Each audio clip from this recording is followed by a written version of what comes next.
The Inquisition merely performs the duty of its office. To further fear them is redundant, to hate them heretical. Those more sensible will place responsibility with those who force their hands. From Captain Gabriel Angelos of the Blood Ravens chapter after the Exterminatus of Typhon Primaris. The Inquisition, formerly called the Holy Orders of the Emperor's Inquisition, is a secret organization that exists outside of the standard administrative hierarchy of the Imperium of Man. It acts as the secret police force and primary intelligence service of the Imperium, hunting down any and all of the myriad threats to the stability of the God Emperor's realm, from the corruption caused by the forces of chaos, heretics, mutants and rebels, to assaults from vicious alien species like the Tyranids, orcs, or Drukhari. Although many Inquisitors consider themselves answerable only to the High Lords of Terra and the Emperor himself, in reality there exists a class of high-echelon Imperial servants to which Inquisitors belong, who all wield more or less the same levels of de facto political influence.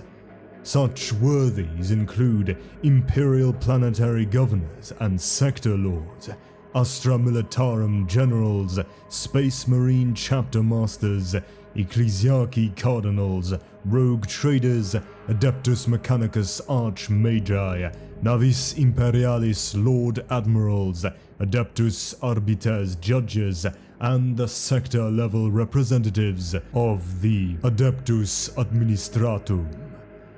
Relations between these various groups are often seething with internecine rivalry and bitterness, and even within one grouping, deadly wars may be fought to gain influence and leverage. Imperial commanders, for example, quite frequently engage in bitter and bloody territorial clashes between each other's fiefs, and the Inquisition is far from immune to internal strife. The Inquisition's infamous sigil was derived from the personal heraldry of Malcador the Sigillite, the regent of Terra during the Great Crusade and the Horus Heresy, and the second most powerful psyker in the Imperium after the Emperor of Mankind himself. It was he who first created the secret organization that would later become the varied Ordos of the Inquisition at the start of the heresy on the orders of the Emperor. The Master of Mankind had ordered him to find a group of men and women of an inquisitive nature, to search out the enemies of the Imperium, whether they lay within or without. The Inquisition is divided into three major orders, or Ordos Majoris in High Gothic, and many other minor ones, or Ordos Minoris, each dedicated to confronting a very specific threat to the continued survival of the Imperium and humanity. The Inquisitors of the Ordo Malleus and their Chamber Militant, the Space Marines of the Grey Knights, seek to confront and defeat the forces of chaos and the other threats from beyond wherever they assault Imperial space. The Ordo Xenos and its Chamber Militant, the Astartes of the Death Watch, defend the Imperium from the myriad alien threats that lie outside its borders. And the Ordo Hereticus and its Chamber Militant, the pious battle sisters of the Adepta Sororitas' Orders Militant, seek to combat all of the varied human threats to the Imperium that lie within its organizations or on its worlds.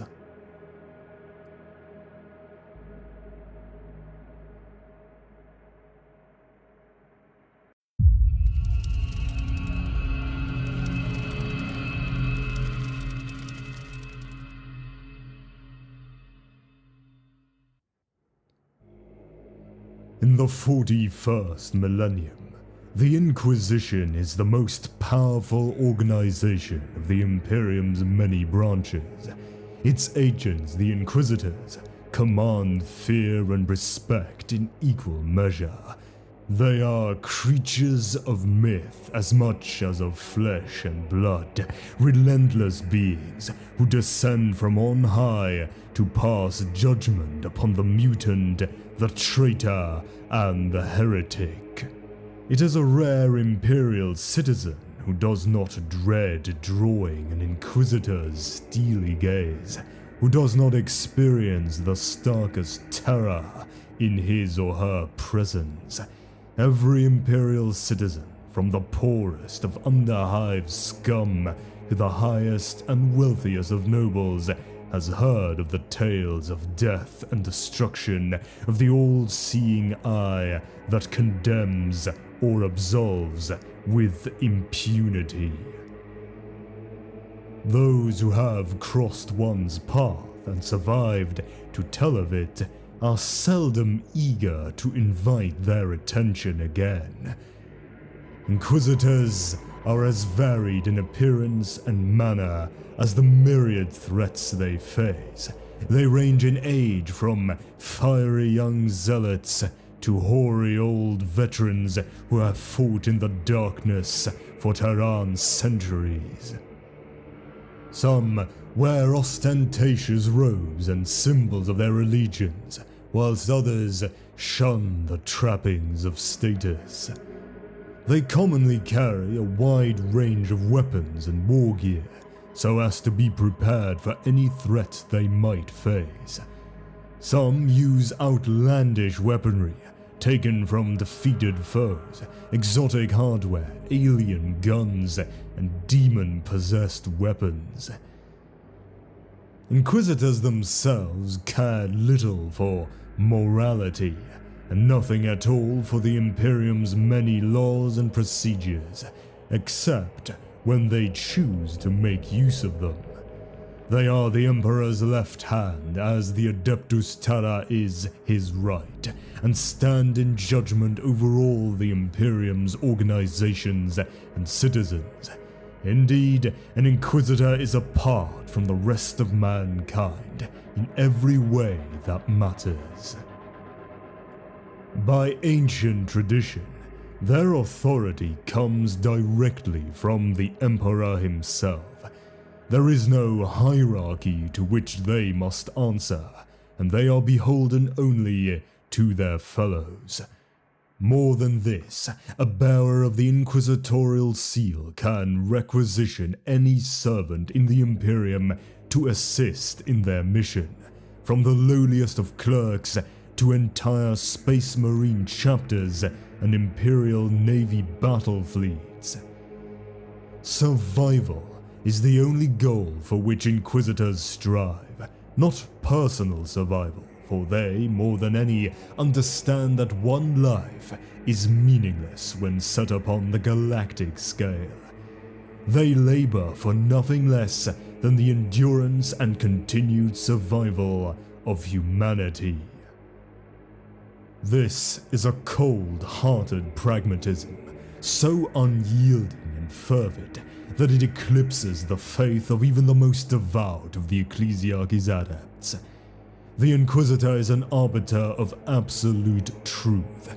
In his or her eyes, tradition is irrelevant. Solar decades of blameless existence count for nothing, and ignorance matters not one whit. The deeds of the hour are the Inquisitor's obsession, and the consequences spiraling from the most seemingly insignificant acts their burden. Though learned, Inquisitors do not possess some all-encompassing store of knowledge and certainty, for even the furthest traveled and most experienced of their number hold but a fraction of the Emperor's wisdom. Though there are many thousands of them scattered across the Imperium, such are the threats arrayed against mankind that 10 times their number could not hope to achieve lasting victory or even meaningful respite.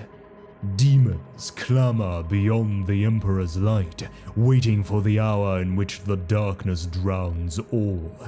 Aliens crowd close, subverting and destroying whole worlds, and all the while, the willful, the foolish, the misguided and the arrogant within humanity's own ranks unknowingly work towards their own destruction. All of these threats must be opposed and contained by whatever means are necessary, and only Inquisitors have the breadth of vision and authority to do so. Where a planetary governor or imperial military commander might perceive only an insurrection to be crushed, an Inquisitor will recognize the heresy of which that rebellion is but a symptom. They will have the contacts and resources to root out alien conspiracies, bureaucratic corruption, and even the gene-seed deviances festering within hitherto blameless Space Marine chapters. If perspicacious enough, they will be able to detect incipient disaster through analysis or instinct, excising the cancer before it takes root, whether in person or through the scalpel of the Officio Assassinorum. Too often, however, their efforts are expended on a cataclysm already begun, one which can only be ended by the sledgehammer of the Astra Militarum or the horror of Exterminatus. There are no lengths to which an Inquisitor will not go in pursuit of their duty, no sanction too extreme. They know that it is better for 1 billion blameless souls to perish alongside a single guilty fugitive, if it ensures the threat to the rest of mankind is ended. Most Inquisitors grieve for the murder they wreak in survival's cause. They mourn every death and forge on only through the knowledge that the act served a greater purpose. Others have become so emotionally cauterized by the constant strife that they give the matter no more thought than they would when sweeping the pieces from a gaming board. Yet there are occasionally acts of mercy to balance those of murder. Most Inquisitors are not blind to the possibility of redemption. Virtue in the present can sometimes outweigh the evils of the past, though such reprieves are rare indeed. Lesser men might believe that the means matter more than the end, but those who bear the inquisitorial seal know better. Perhaps in another time, another place, the men and women of the Inquisition would be considered as monstrous as the threats they oppose, but to judge them as such is to willfully overlook a brutal truth. Morality and compassion are luxuries that the Imperium can ill afford in the 41st millennium. Steeped in atrocity though they may be, Inquisitors are often the heroes their grim times require.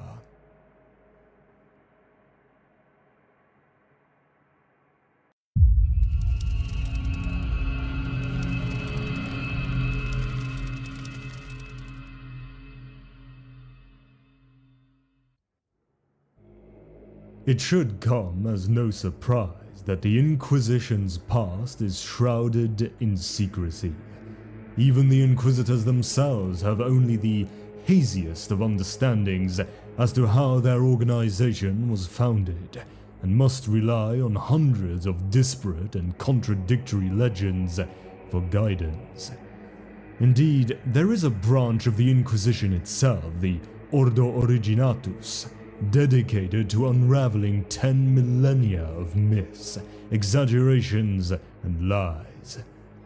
This is a difficult task, raised to impossibility due to the opposing work of the Ordo Redactus, who focus their own efforts into deliberately obscuring the past, lest the enemies of mankind discover some advantage through knowledge of the Inquisition's beginnings.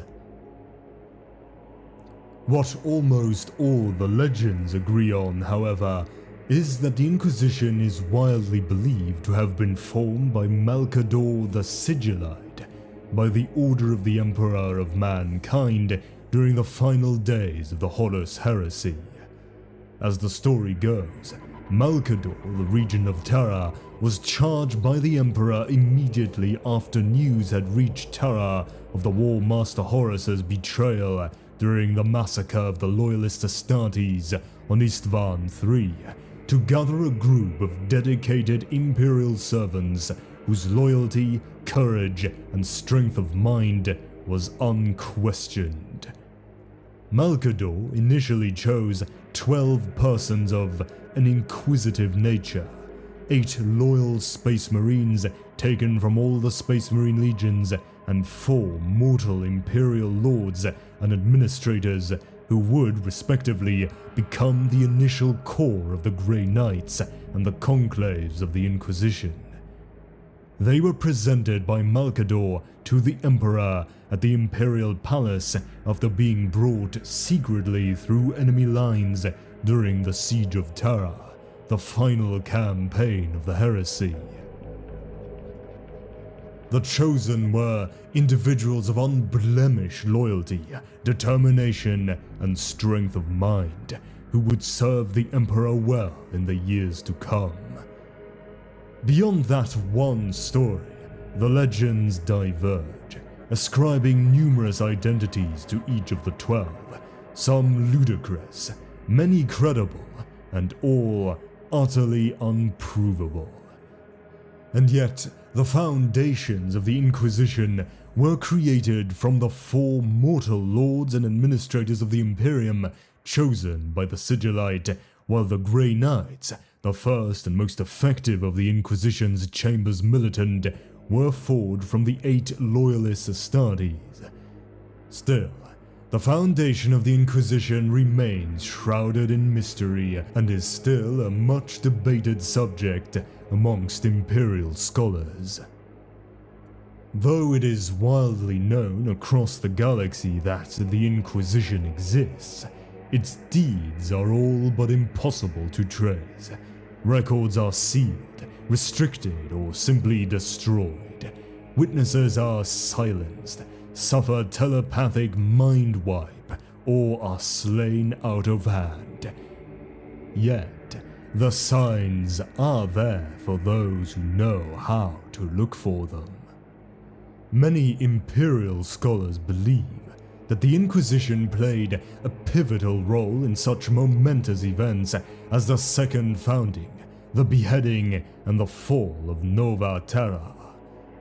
There are gaps in official records that indicate whole branches of the Adeptus Terra have been put to the sword in the past, and who but the Inquisition have the authority to do such a thing, let alone disguise the act thereafter. Most who seek its past go a lifetime without proof, and those that do uncover evidence have a tendency to disappear. Some attract an Inquisitor's attention, their skills deemed suitable for advancing the Inquisition's goals. Most simply perish, their lifeless bodies later discovered in situations so damning as to call their character into question. The Inquisition watch over the Imperium. They do not care to be watched in return. It is generally accepted that the organization only solidified into its truly modern form sometime in the middle of the 32nd millennium, after the formal birth of the Imperial cult as the state religion of the Imperium, some 800 Terran years after the end of the Horus Heresy. Although its essential components and apparatus the Black Ships, the Witch Hunters of the Sisters of Silence, etc., were active in the Imperium during the Great Crusade before the Horus Heresy began. Newly uncovered sources indicate that the Inquisition had 12 key founders who were active before, during, and after the Great Crusade. As I mentioned above, at the start of the heresy, the Emperor had ordered his regent, Malcador the Sigillite, to gather men and women of unswerving loyalty and devotion who might seek out the hidden foes of all mankind. Of the 12 ultimately presented to the Emperor, 8 of them were Space Marines drawn from his own Astartes special agents, the Knights Errant. The Knights Errant were loyalists Malcador had been tasked with gathering from across the galaxy, who were drawn from the remaining loyalist Astartes legions, or who had escaped their traitor legions after the massacre at Istvan III. These 8 Astartes would go on to become the first of what would later be known as the Grey Knights, the chamber militant of the Inquisition's Ordo Malleus, the Demon Hunters. The organization was originally a unified one, with no separate divisions, wholly dedicated to fighting the corruption of chaos wherever it reared its head within Imperial space. In the 32nd millennium, following the War of the Beast and the near destruction of Terra by the Orcs in service to the warlord known as the Beast, the Inquisition was formally divided into 2 major orders, or Ordos: the Ordo Malleus, which continued the Inquisition's original mission of combating the forces of chaos, and the newly formed Ordo Xenos, which dedicated itself to protecting humanity from assault by alien species. The Ordo Xenos received the Death Watch, an alliance of Space Marines drawn from many different chapters, also originally created to fight the Orcs, as its chamber militant, while the Grey Knights continued to serve the Ordo Malleus. A third major Ordo, the Ordo Hereticus, was created within the Inquisition after the terrible events of the Age of Apostasy in the 36th millennium to prevent a future reign of blood and plague of unbelief. It was assigned the Orders Militant of the Adepta Sororitas as its chamber militant and tasked with searching out all enemies of the God Emperor who existed within its own political, religious, and economic structures, including rogue psykers, mutants, and other renegades. It is for this reason that the members of the Ordo Hereticus are often called Witch Hunters.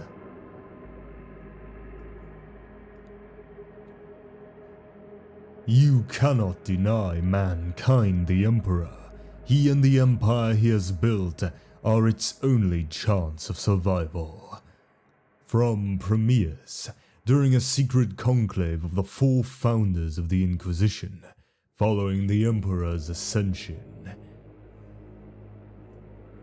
The ideal of restoring the Emperor to the Imperium in mortal form is at the heart of the Inquisition's formation.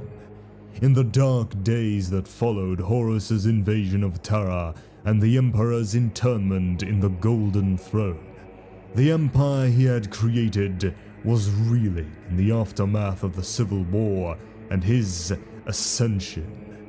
4 individuals, trusted mortal servants of his during the building of his galactic empire, gathered together to discuss what was to happen. They were divided in opinion, with 2 believing that the fledgling Imperium could not survive without the Emperor to directly lead it, while the other 2 were adamant that the Emperor has ascended to a higher plane, and that it was folly to interfere with the course of events as they had unfolded. The 2 resurrectionists, known only as Premius and Moriana, left Terra to begin their quest of bringing back the Emperor, while the two that remained acted quickly to establish themselves with the newly formed Senatorum Imperialis. Known to the Primarchs as loyal servants, these two began to lay the plans for the formation of an organization that would combat the efforts of the two dissidents, as well as all other heretics who threatened the Imperium from without, within, and beyond the veil of reality. Thus were the seeds of the Inquisition itself sown.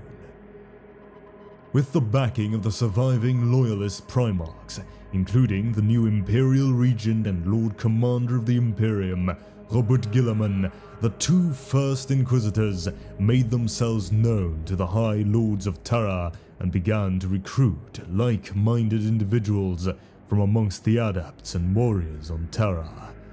Their dream of an organization dedicated to the protection of the Emperor would not be realized in their lifetimes, even extended as they were by arcane technologies, and the Inquisition as it is seen today did not fully come into existence until the 32nd millennium, by which time the Imperium itself and its many institutions were beginning to grow and spread across the galaxy anew. Yet Premius and Moriana were not idle during this time, and in the wake of the news of the Emperor's ascension, gathered together a following of their own, particularly amongst those cults and sects that were now appearing on many worlds claiming the deification of the Emperor. At some point, Moriana and Premius split, their goal still the same, but Moriana determined to use whatever means necessary to achieve her aim. Fearful that she would unleash unspeakable powers of chaos to achieve her goal, Premius created a small army of dedicated followers to combat the menace he believed she posed. These two factions clashed many times until Premius's disciples prevailed and Moriana disappeared, probably into the Eye of Terror. As the Inquisition grew and its presence was felt further and further, it came into contact with the Premians. Several hundred standard years had passed since the fateful First Conclave, and even then, the Inquisition, ever a confederacy of individuals rather than a single body, was pursuing several different agendas. The original intent, to prevent the reincarnation of the Emperor, had been diluted over the centuries, and when the Premians were discovered fighting against an ill-specified chaos threat, they were brought back into the Imperial fold. Neither the Inquisitors that contacted the sect nor the Premians themselves were aware of the irony of their cooperation, and thus the first Resurrectionist Inquisition faction was created.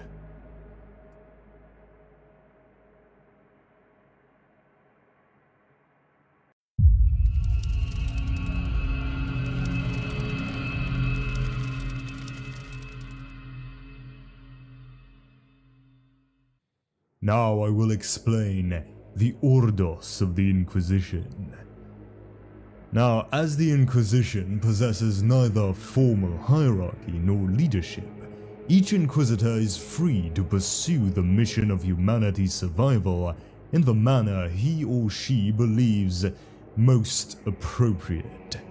Like-minded fellows gather together to investigate areas of mutual interest or concern, as bounded by one of the many inquisitorial Ordos. Each Ordo waxes and wanes with the times, for many Inquisitors move freely between them according to where they judge the need to lie. The greater the level of demonic activity, the larger the Ordo Malleus becomes. In times of internal heresy, the Ordo Hereticus grows to match the threat. An Ordo can lie fallow for standard years, existing only as a historical curio until its field of study becomes relevant once more. Such is the nature of the galaxy, however, that some perils, specifically those posed by the demon, the xenos and the heretic, are ever present. Accordingly, the Ordos dedicated to combating them, the Ordo Malleus, the Ordo Xenos, and the Ordo Hereticus, are considered Ordos Majoris, for their vigil is never ending. Nevertheless, there are many scores of Ordos Minoris as well, lesser branches dedicated to more transient dangers to humanity. Association with one of these orders is not a matter of absolute allegiance, for they are no more structured than is the Inquisition itself, nor does it preclude an Inquisitor's involvement in matters pertaining to another Ordo. There is no formal demarcation, and Inquisitors investigate and act where they wish.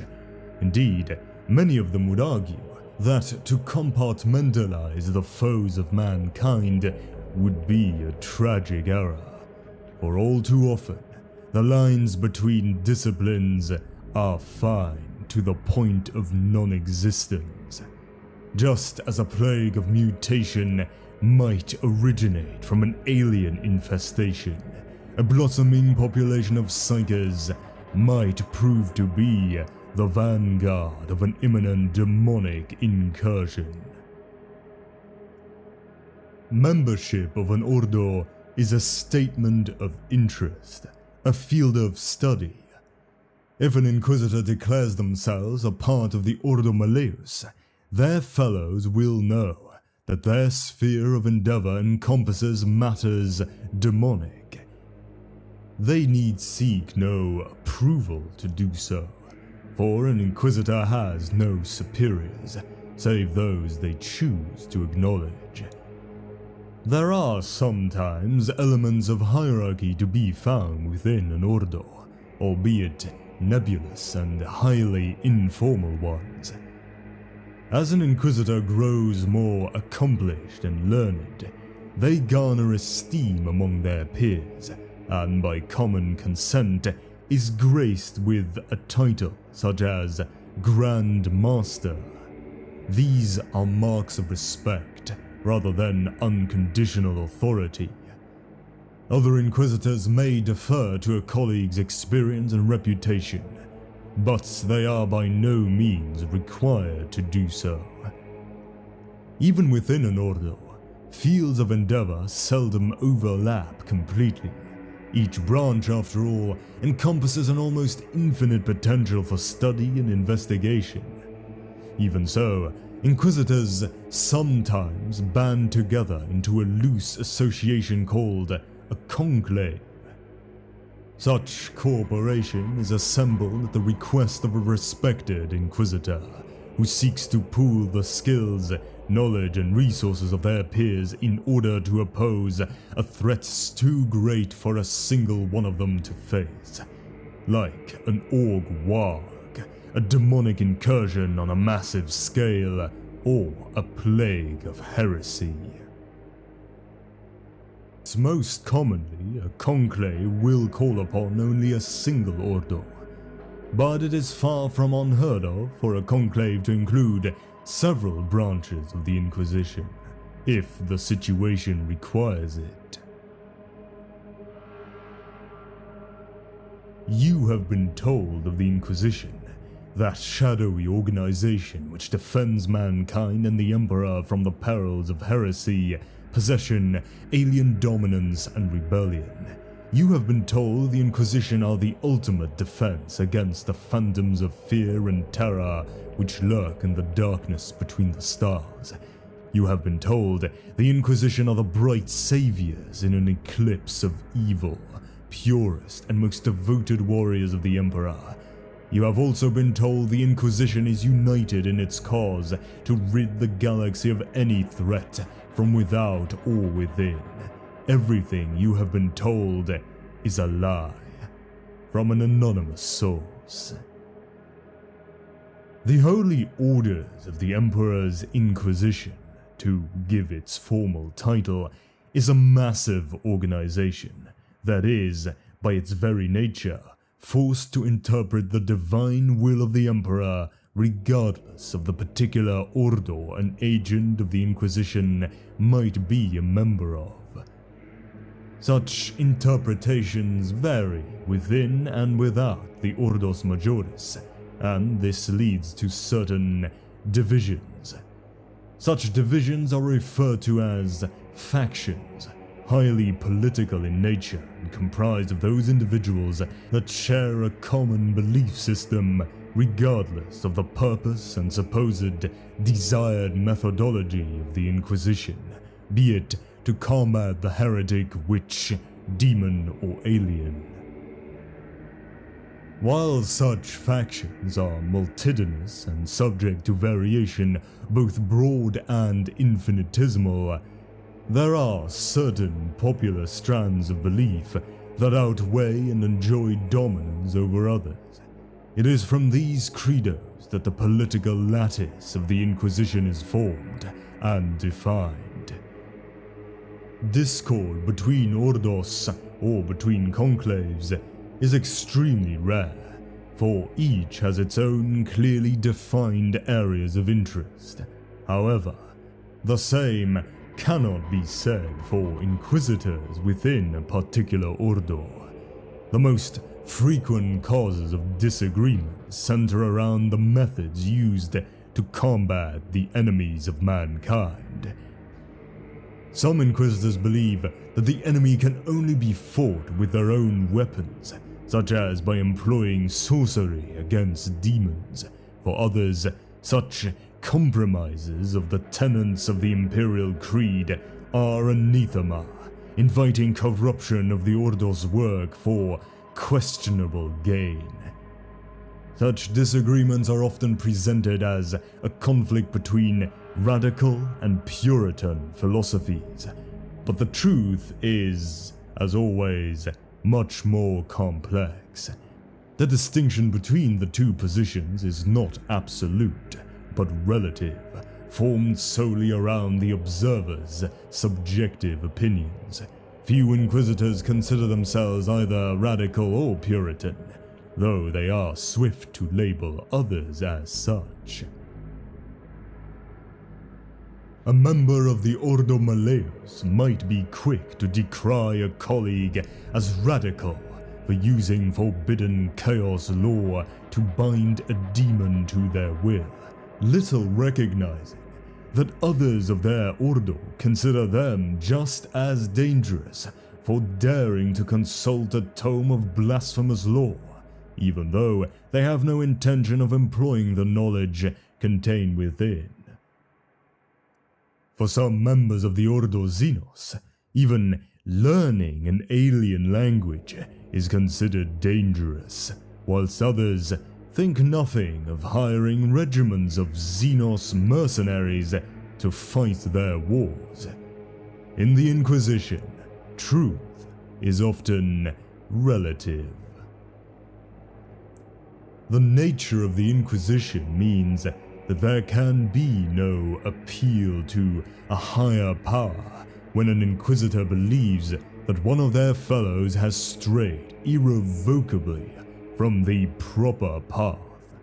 Perhaps, if enough evidence can be gathered, it can be presented before a conclave and a judgment of excommunicate traitoris be sought. More commonly, an Inquisitor is left to take matters into their own hands.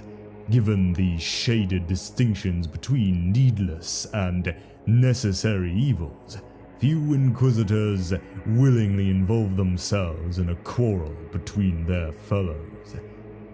Every disagreement has the prospect of sowing division throughout the organization, and it is better for all if these matters can be kept at the level of a personal quarrel.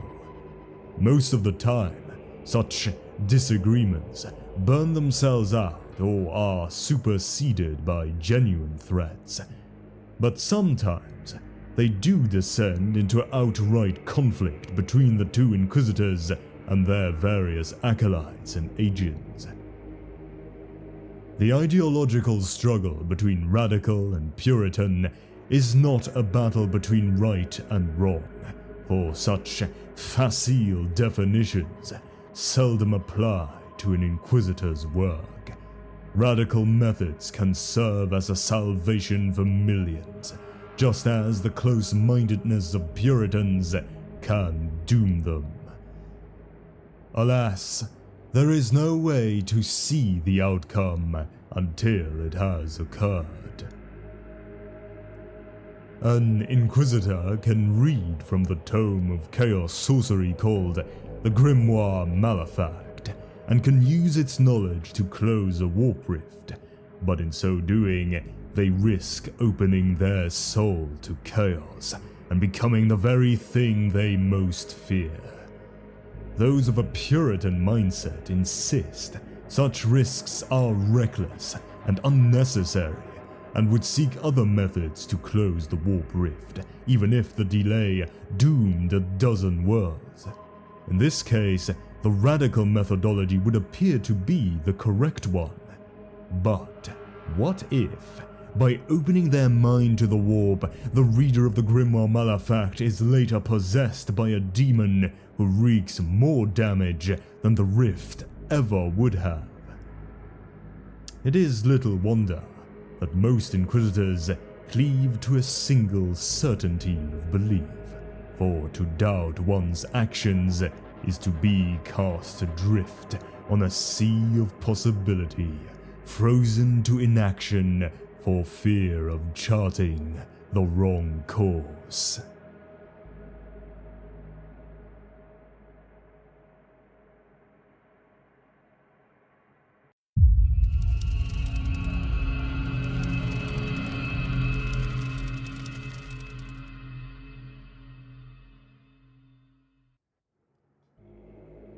Today, the Inquisition is divided into a series of organizations known as Ordos. Each Ordo is responsible for assessing and combating a threat to humanity.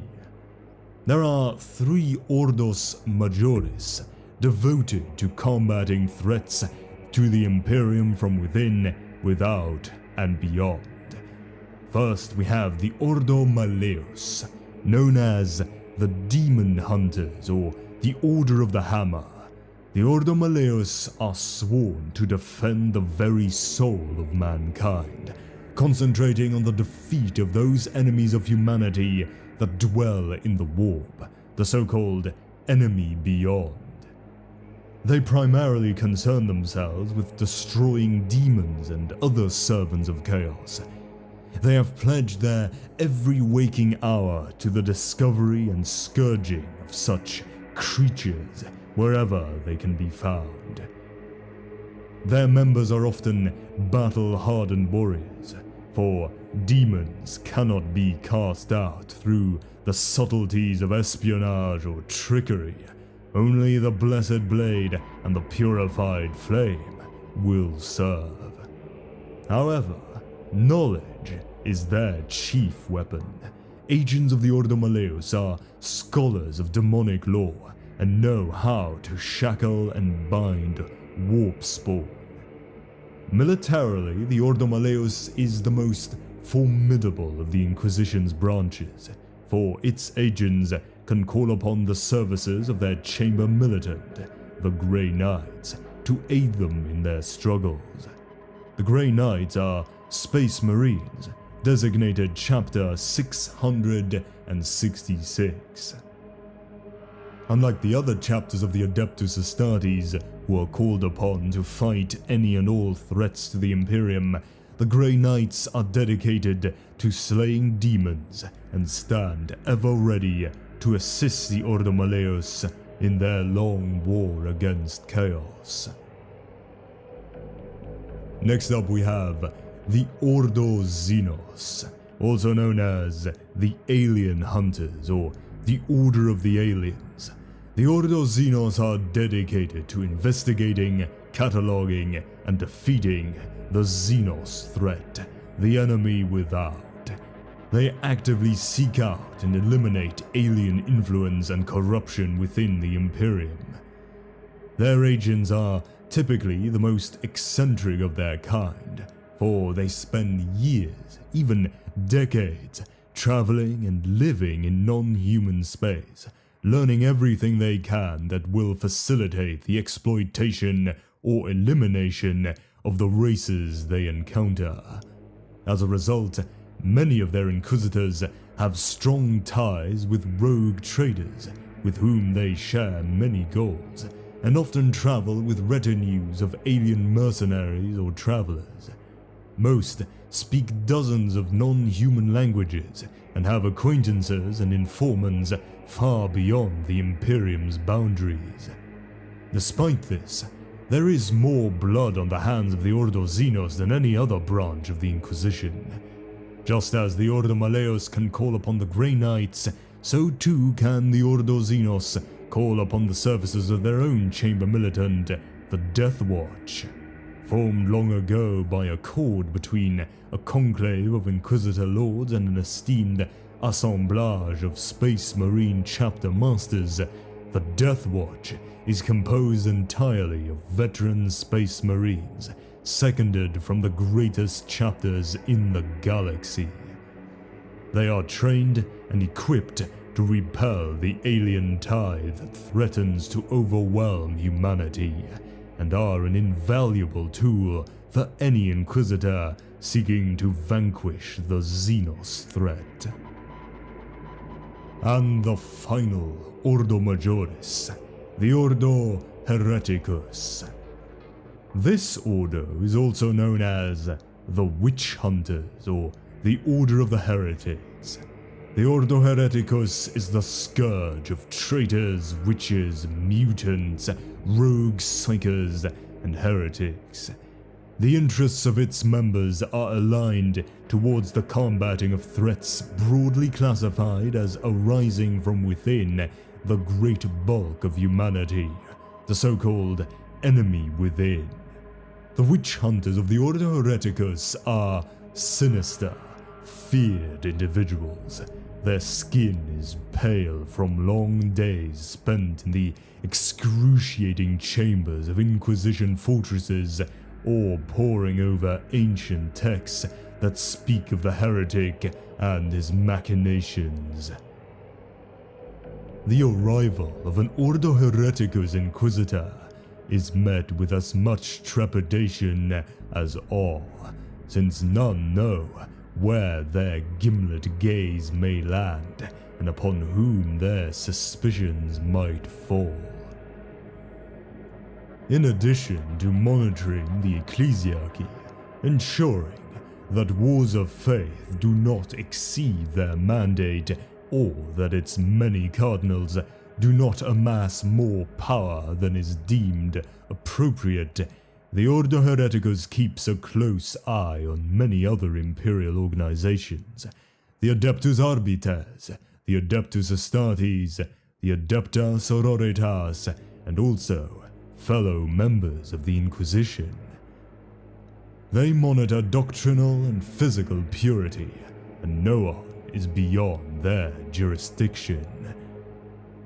This order can also call upon their own chamber militant like all the others.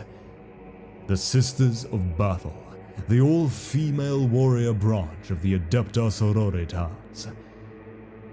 It should also be mentioned that there are some freelance Inquisitors at large who are not part of one specific branch of the Inquisition. There are also several minor Ordos that have more specific purposes than those I just mentioned.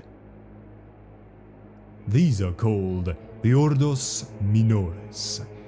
Whilst the three great Ordos of the Ordo Majoris are perhaps the best known and established, there are a number of smaller Ordos charged with guardianship of particular aspects of the Imperium.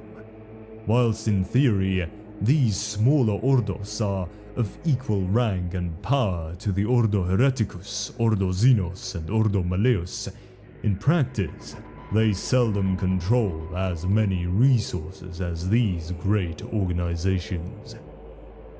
These minor Ordos are significantly smaller than the main three, and are often formed to combat specific, rather than broad, threats to the Imperium. Some police the ranks of assassin death cults, while others tend the workings of the Black Ships. Rumors persist of Inquisition Ordos which watched the officers of the Astra Militarum and Navis Imperialis, and others whose sole task is to purge the ranks of the Inquisition itself. Most of these Ordos Minoris are largely unknown, even to other members of the Inquisition.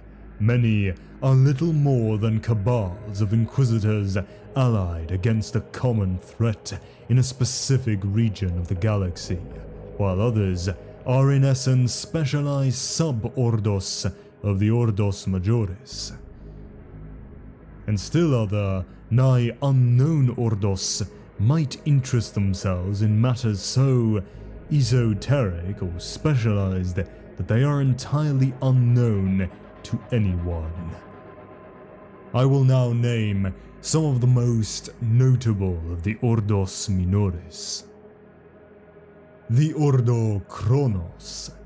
This mysterious and incredibly obscure ordo was formed to investigate the potential ramifications of time travel through the warp, particularly the potential for deliberate manipulation of this phenomenon. This now defunct ordo disappeared under mysterious circumstances, and their eventual return remains the subject of legend amongst the few who know they ever existed. Then the Ordo Hydra. This ordo was an extremist offshoot of the secret society known as the Illuminati that was dedicated to the use of certain extreme measures to destroy the existence of chaos in the universe once and for all. It was composed mainly, but not entirely, of Illuminati who are also Inquisitors, some of whom occupied extremely high ranks within the Inquisition. The Ordo Hydra is often cited as an Ordo Minoris. However, this order was a group who used a particular tool rather than a group who combated a specific threat, and so, despite their name, they were perhaps better described as an inquisitorial cabal. They were defeated by the actions of the Inquisitor Jack Draco, who prevented them from unleashing a plot to unite all of humanity as a single hive mind. This was intended to provide it with the ability to destroy the Chaos Gods once and for all, but was more likely to result in the birth of a fifth major Chaos God who would render the human species extinct and guarantee the final victory of chaos. Then we have the Ordo Machinum, also known as the Judicators of the Forge. The Ordo Machinum scrutinizes the Adeptus Mechanicus. Specifically, they are concerned with the reintegration of recovered STC variants into the Imperium's armies and the rare adaptations of alien technologies into established Mechanicus protocols. Inquisitors of this order often accompany Adeptus Mechanicus techno-archaeological teams to distant worlds, the better to see for themselves exactly what has been recovered.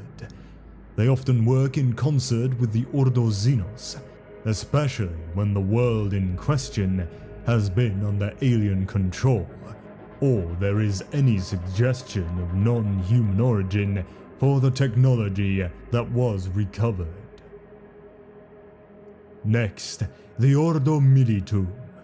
This ordo has the duty of monitoring the Imperium's military bodies, such as the Astra Militarum, the Navis Imperialis, the Officio Prefectus, the Militarum Tempestus, the sanctioned psychers of the Adeptus Astra Telepathica, the Adeptus Astartes, and, together with the Ordo Hereticus, the Adeptus Auroritas.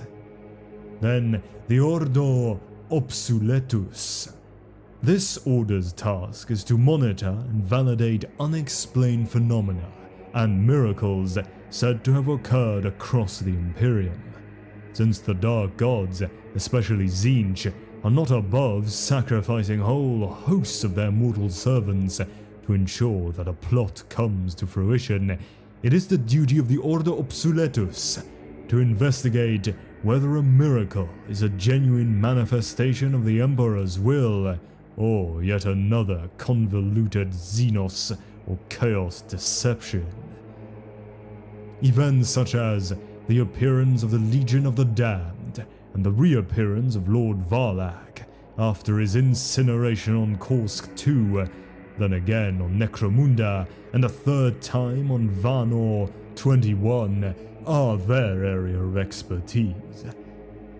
This order is often cited as being an Ordo Minoris, but this is merely conjecture. It is possible that their order is not, strictly speaking, an Ordo at all, but a regional inquisitorial conclave that refers to itself as an Ordo. Then we have the Ordo Originatus. This Ordo is dedicated to unraveling 10 Terran millennia of myths, exaggerations, and lies within the records of the Imperium's history. This is a difficult task, raised to impossibility due to the opposing work of the Ordo Redactus, though their work has recently been made easier by the establishment of the Corps of Historitors called the Logos Historica Verita, who have been trained by the resurrected Primarch and Imperial Regent Robert Guilliman in the Era Indomitus to seek out the truth of humanity's history since the Horus Heresy. Then, of course, the Ordo Redactus. This ordo focuses their efforts into deliberately obscuring the past and redacting any records whose knowledge they fear might lead to the corruption of the minds of weak men and women. They also do so lest the enemies of mankind discover some advantage through knowledge of the Inquisition's beginnings. Their Inquisitors have discovered that their job has been made a great deal harder by Robert Guilliman because his dedication to the truth and uncovering an accurate chronology of mankind's past since the end of the Horus Heresy is deeply disturbing, even frightening to the Ordo Redactus, and their agents have moved to quietly oppose the Ordo Originatus and the Logos Historica Verita wherever they can do so without tipping their hand. Then, the Ordo Scriptorum, known also as the Unsleeping Eye. The Ordo Scriptorum is one of 17 Ordos based on Terra itself, dedicated to the examination and investigation of records and communiques. This may seem a trivial, almost facile task in light of the weighty matters pursued by other branches of the Inquisition, but nothing could be further from the truth. The Imperium constantly strains under the weight of its own colossal bureaucracy, and all manner of vital billets of information are lost or misfiled through simple human error. The Ordo Scriptorum can only intercept a handful of these failures, but even one can prove the difference between the life and death of billions. Moreover, even the rumor that an Inquisitor is supervising a scribe's work is enough to galvanize them to more careful practice, ensuring that fewer such errors occur in the future. Next, the Ordo Sepulturum. This Ordo is one of the smallest and newest of the Ordos Minoris, formed during the 13th Black Crusade. Their focus is to understand and combat the relatively new threat presented to the Imperium by the emergence of the undead plague zombies, poxwalkers, and the Nurgle-spawned zombie plague and walking pox. Then, the Ordo Sicarius, founded by the legendary Inquisitor Jaeger in the wake of the deadly events that occurred during the Reign of Blood in the Age of Apostasy of the 36th millennium. The Ordo Sicarius is tasked with investigating, moderating, and controlling the Officio Assassinorum. Since Jaeger's reforms, no Imperial assassin may be deployed without majority approval of the High Lords of Terra.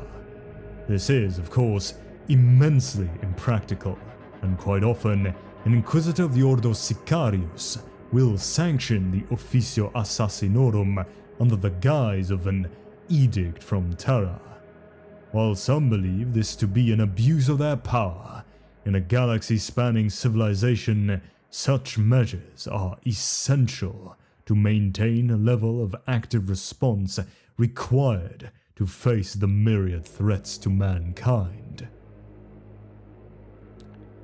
Next, the last two, the Ordo Maledictum.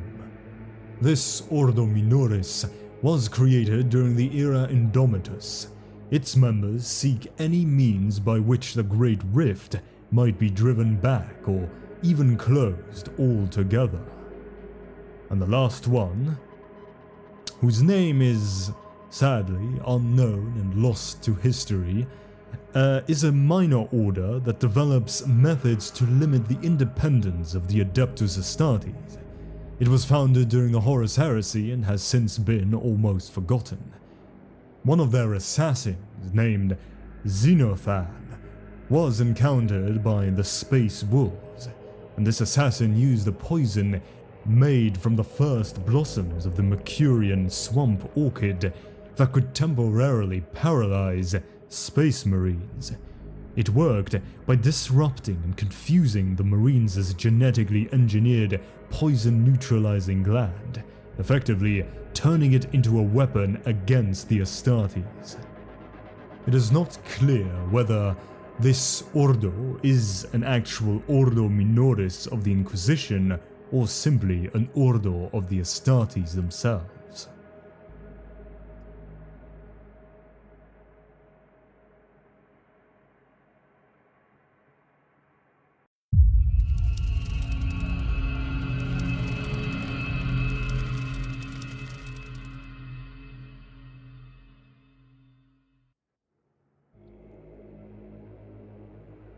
Be silent. They are the eye that sleepeth not. Mention their name again, and they will appear. And when they do, death will be the least of your worries. We are all sinners here, even the pure. From Harker Dune, a forge laborer.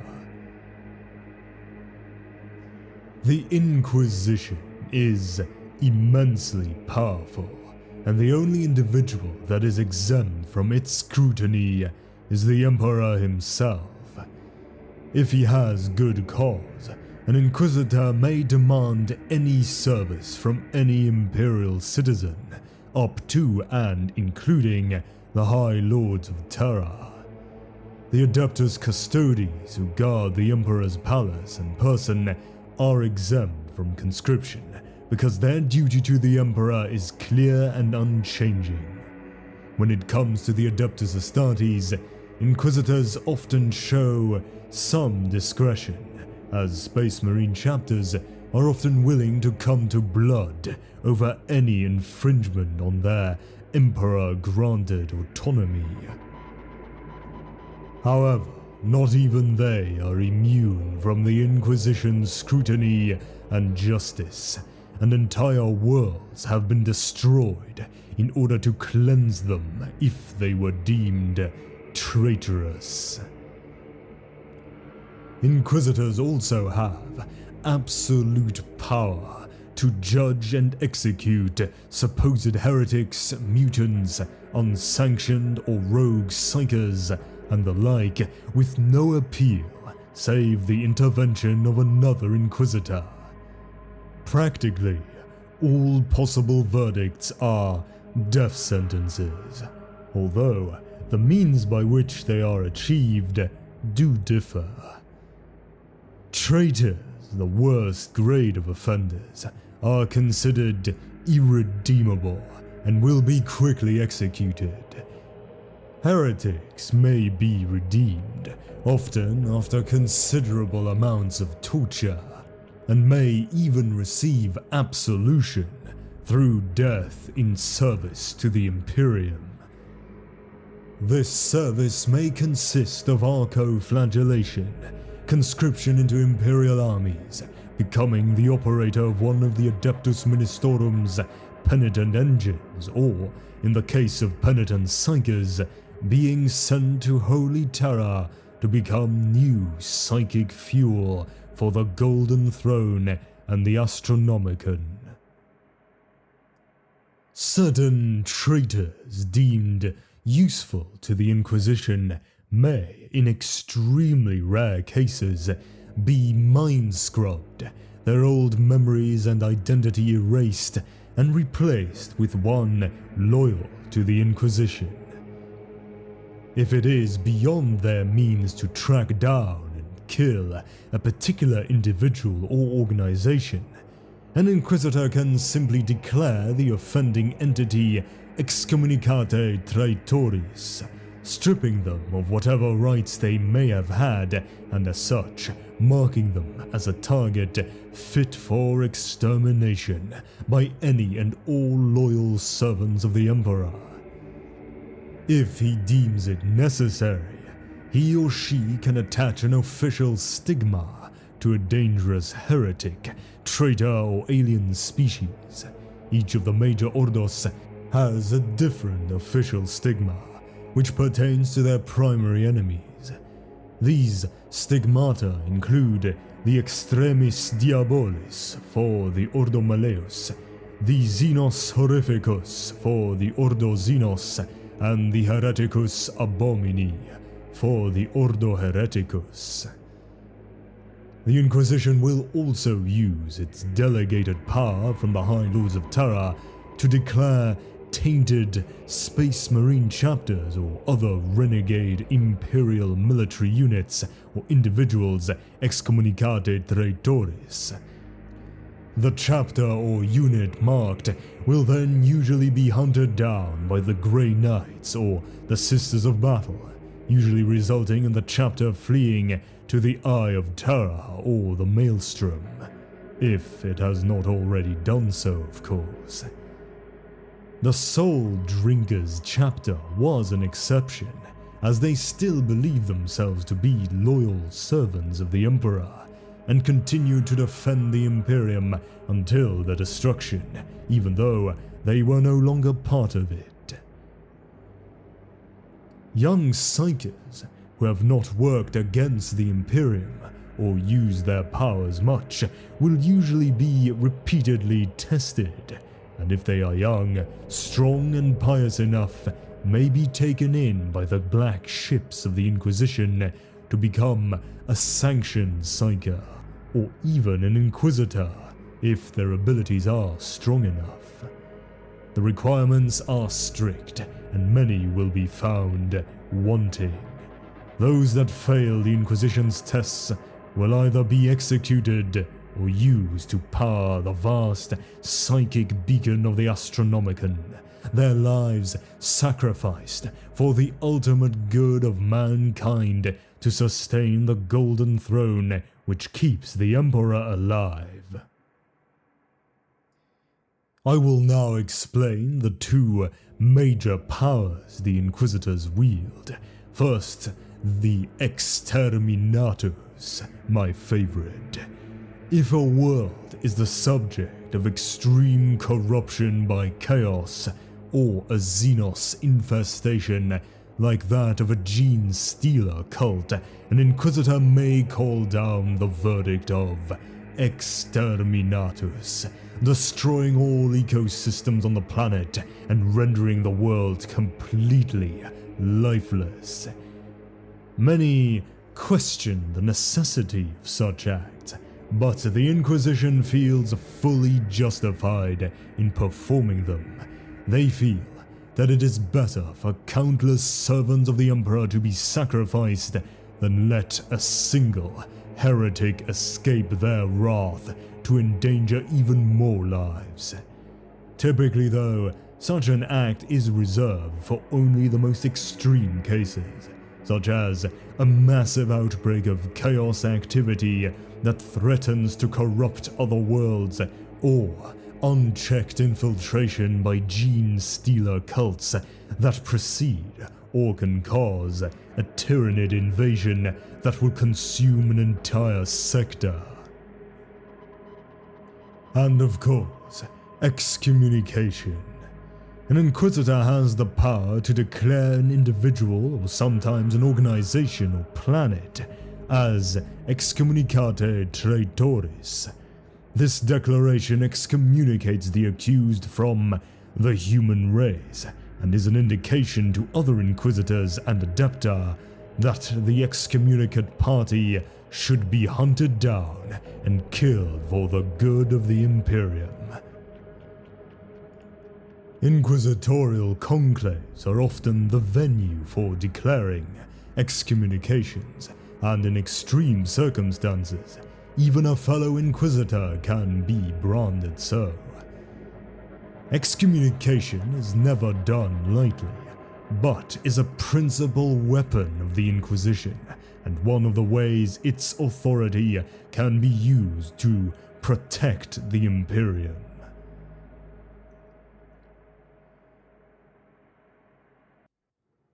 Imperial secrecy. These demons, they hate us with a malevolence and intensity beyond words.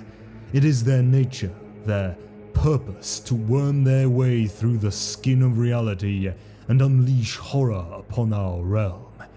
Yet just as they are but puppets of their dark masters, so they can also act as puppeteers. They take the minds and souls of potent psykers, brave warriors, cunning generals and devoted healers, and they twist all that might benefit humanity. Their poison spreads until the Imperium's greatest champions become instead its most terrible foes. Chaos peers into the collective human soul and uses what it finds to turn us against ourselves. That, Acolyte, is why it is the greatest danger we face. From Inquisitor Locus Precht. To protect its citizens from the insidious temptations of chaos, the Imperium of Man long did its best to hide the existence of the Chaos Gods, demons, and the Chaos Space Marines from public knowledge. Only certain Space Marines, sanctioned psykers, and the members of the Inquisition were permitted to know the Imperium's darkest secret. It was long inquisitorial policy to mind-wipe even members of the Adeptus Astartes, including entire chapters in some cases, after exposure to the demonic. All others are either put to death after exposure to the reality of chaos to protect the Imperium from their possible corruption, or if they have been a valuable servant to the Imperium, they are allowed to live, but required to undergo memory modification, or even in extreme cases, a mind wipe. This is a policy that has been in place since before the Emperor of Mankind was interred within the Golden Throne, when only he and his Primarchs knew that the warp contained intelligent entities capable of possessing individuals in real space. But even the Emperor did not reveal to his Primarchs during the Great Crusade the full truth that the warp was not just a seething cauldron of psychic energies inhabited by entities similar to xenos, but was actually populated by malign intelligences akin to the supernatural beings of ancient human myth and superstition.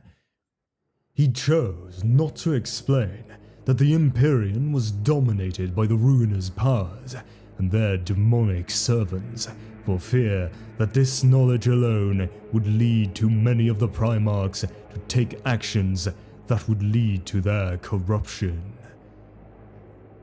To fight a demon army is to fight a twisting tornado of unreason and despair that forever changes those who must confront its horror.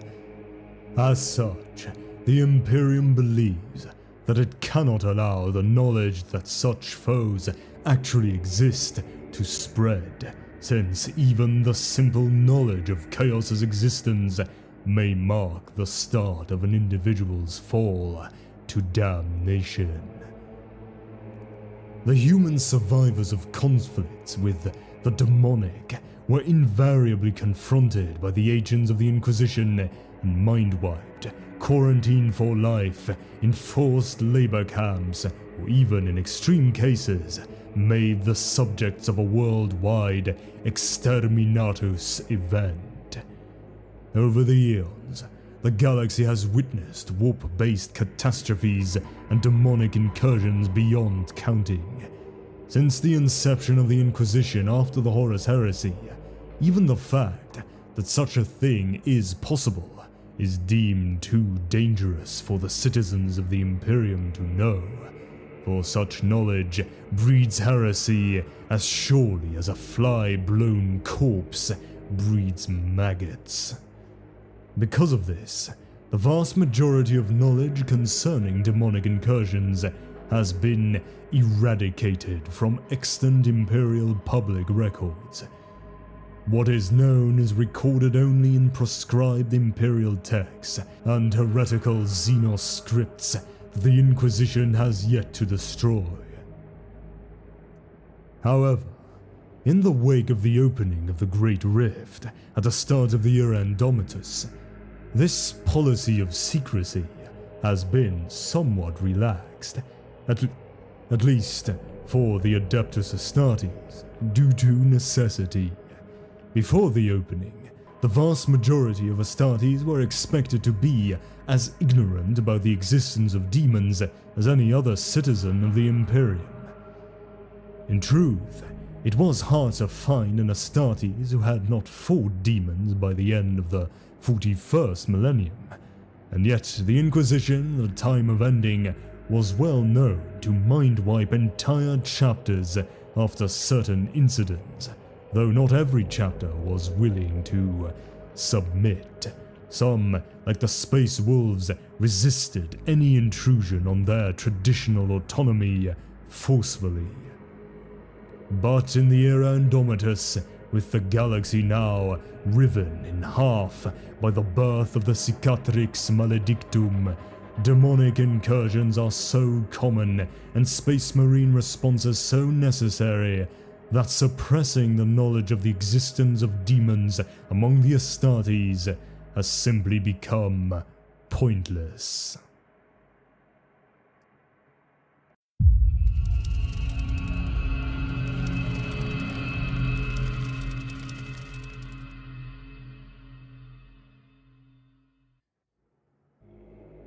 The Inquisition does not have a formal organization, and is, at the most fundamental level, dependent upon the authority and skill of the single Inquisitor and his team of acolytes and throne agents.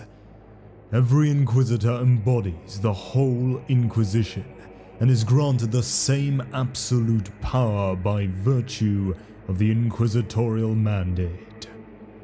As the word of Inquisitor is absolute and beyond reproach, except by other Inquisitors, the Inquisition is self-policing.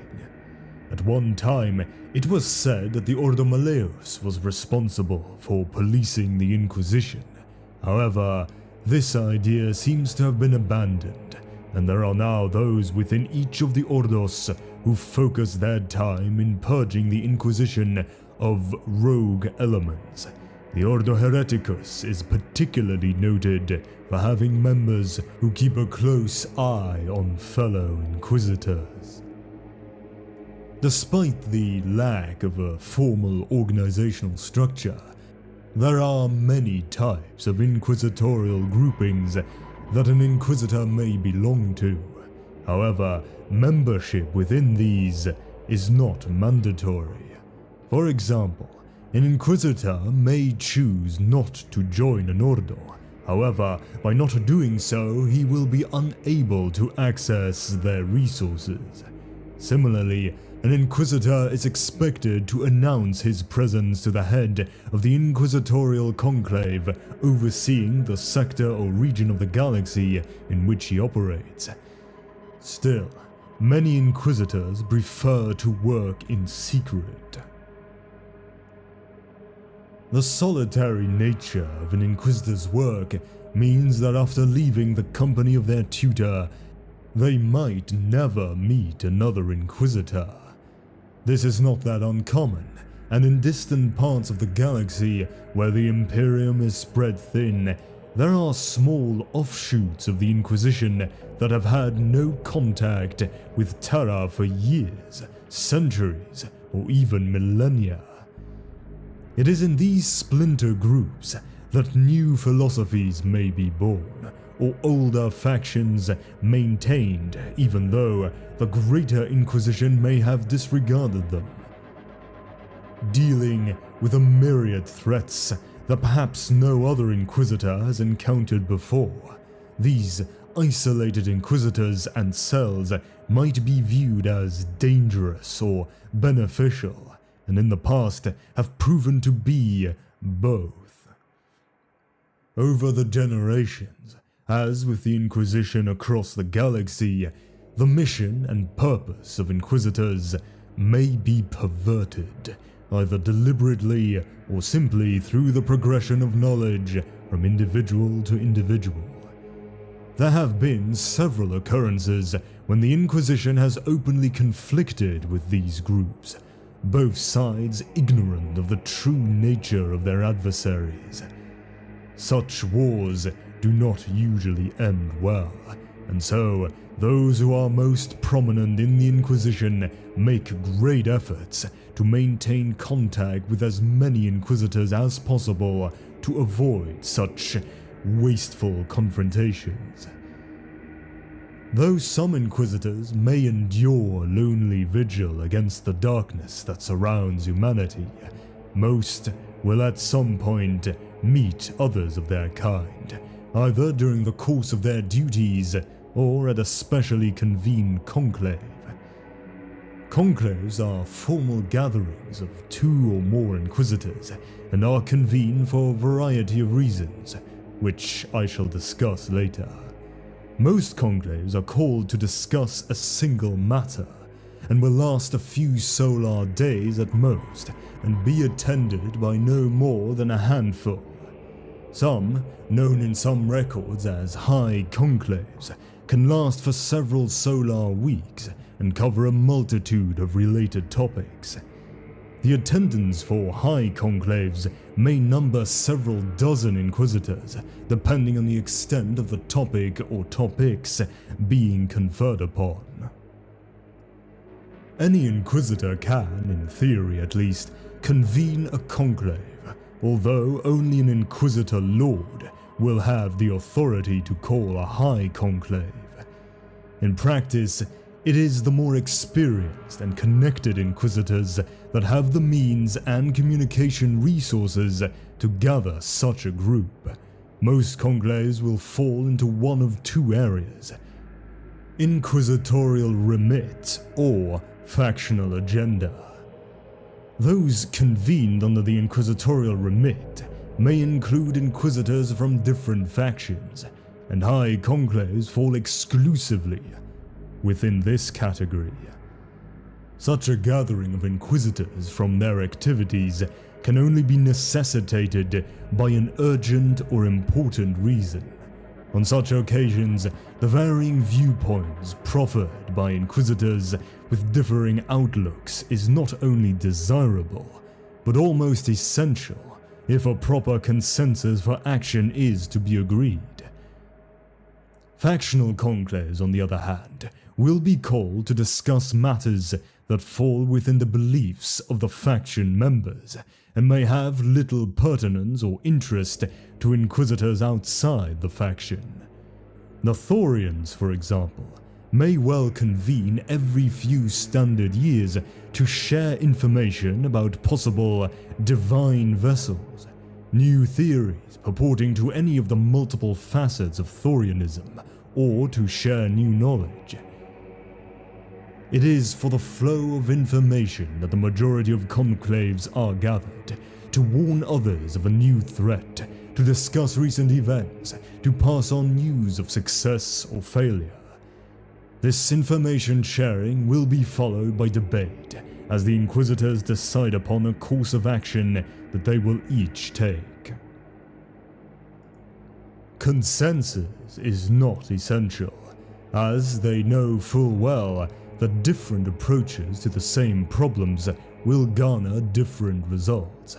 However, being aware of the activities of other Inquisitors around a certain area or confronting a particular threat can avoid unfortunate confusion and even confrontation later.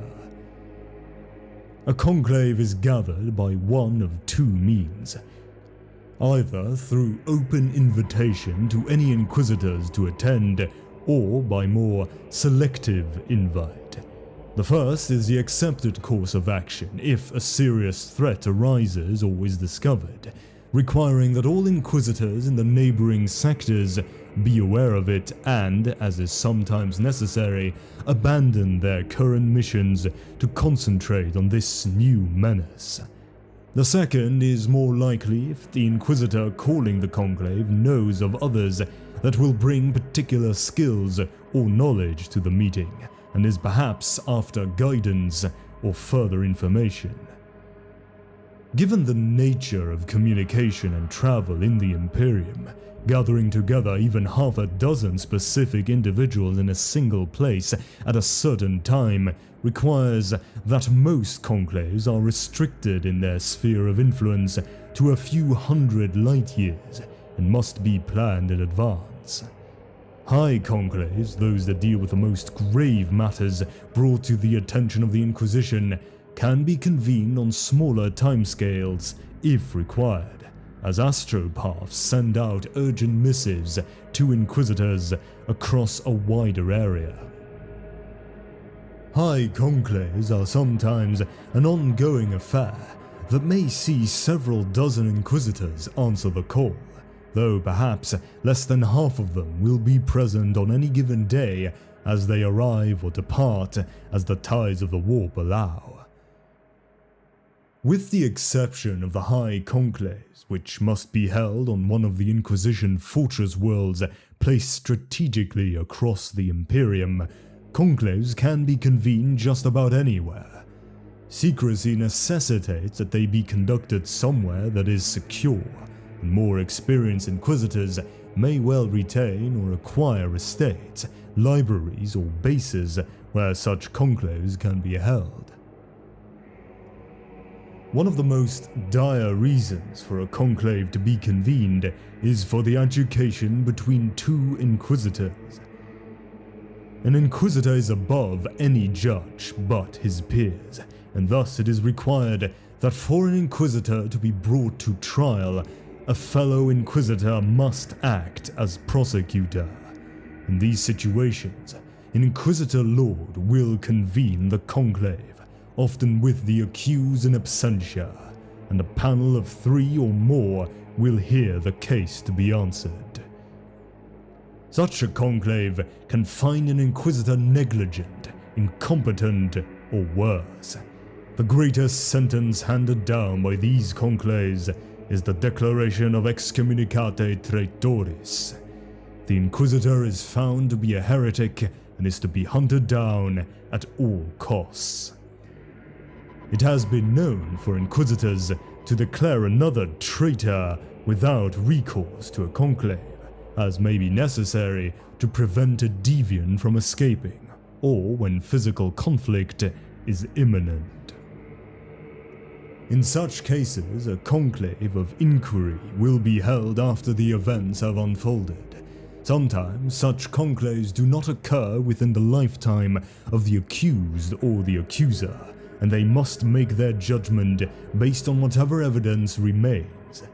Given the flexible mission of the Inquisition and the individuals that make up its ranks, such trial conclaves are limited in the punishments they can mete out on the guilty. One cannot simply stop being an Inquisitor, and so censures and other threats carry little weight. Most often, the guilty party may be subjected to further examination, in itself not a pleasant experience, and this is usually enough to provide an Inquisitor with a new incentive to re-examine their priorities and agenda. The most notable conclave is the Calixian Conclave. As with many others throughout the Imperium, the Calixian Conclave has a long and labyrinthine history. This ancient establishment has gathered many resources over the years, ranging from small safe houses on distant planets to mighty fortresses like the Tricorn Officio on the sector capital world of Scintilla.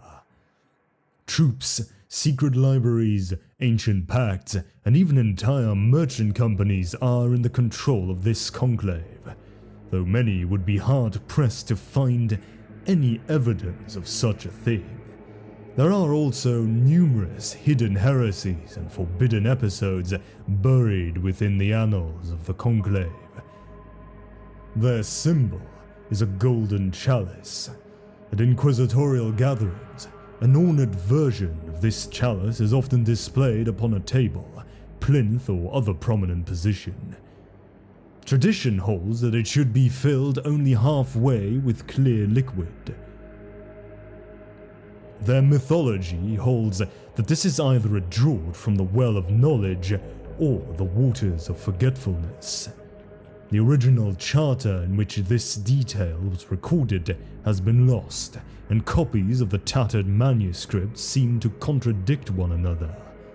Darker whispers from the more radical elements of the conclave say that the symbolic cup is in fact the chalice of corruption, warning to those who would taste the mysteries locked within the Calixis sector's apocalyptic fate.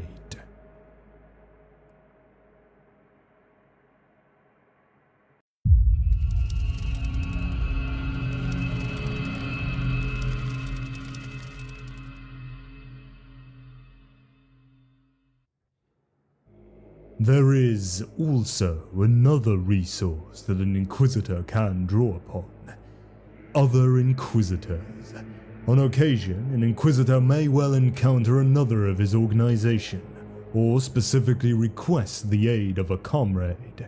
These are temporary, short-lived affairs on the whole.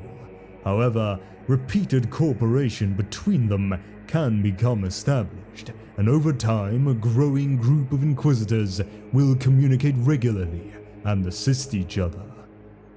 This is likely if the Inquisition share some common goals, and these cells, as they are known, tend to be factional in nature, and therefore can be used not only to further the cause of the Inquisition as a whole, but also to fulfill the agenda of the Inquisitors involved. Some cells may only last a few standard years, as the duties of the Inquisitors take them apart to different worlds. They may never meet again, though sometimes a cell will continue to communicate sporadically over many years and large distances. In time, a cell may contain a dozen or more, occasionally working together and passing on information to one another. A cell will often be formed to confront a particular problem, a demonic manifestation, for example. When this sort of threat reoccurs, an Inquisitor may call upon his or her old cell to confront the new menace. In this way, a cell may lie dormant for standard years or even solar decades before the call is sent out and the Inquisitors gather once again. Given the secretive nature of the Inquisition, the way a cell operates is very much built upon keeping the members secure and to protect them from outside recognition. Many do not work openly, and simply identifying another Inquisitor can prove difficult. At some point, as suspicions are aroused, an Inquisitor will have to make the choice whether to declare himself, risking discovery by a potential foe, but also gaining a possible ally. If two covertly operating Inquisitors encounter each other, the manner of their meeting will determine their reaction. To ameliorate this state of affairs, all of them carry with them an inquisitorial seal. This may be a pendant, signet ring, actual seal, or some other accoutrement, and is marked with a variation of the symbol of the Inquisition. This seal is proof positive that the Inquisitor carries with him the full authority of the Emperor. Should anyone doubt the veracity of a seal, they will normally contain other, digitally encoded information that will prove the identity of the bearer, utilizing technologies seldom seen outside the forge worlds of the Adeptus Mechanicus. Although traitors and other nefarious individuals have claimed inquisitorial status to further their own ends, such is the fervor with which the Inquisition hunts down these rogues and the well-communicated manner of their agonizing deaths that it is a brave man or woman who dares such a thing. The absolute trust and authority with which the Inquisition must operate cannot be threatened, and Inquisitors will go to any lengths to expose a fraud and bring them to justice. In addition to their inquisitorial seal, an Inquisitor's clothing and personal effects may well contain all manner of subtle information about their philosophy, allegiances, and contacts. There is no set cipher to this iconography, for it has developed over 10,000 Terran years and contains many levels of hidden meanings, and indeed, some symbols will mean various things to different Inquisitors in different parts of the galaxy. This symbolism is not always a conscious effort on the part of the Inquisitor. By its secretive nature, much information passes between them either in written form or by word of mouth. In time, certain artifacts have come to symbolize a variety of meanings, some of which are relevant only to particular factions or Ordos, others that are more widespread. The Thorians, for instance, make great use of the skull symbol as a representation of the Emperor in death.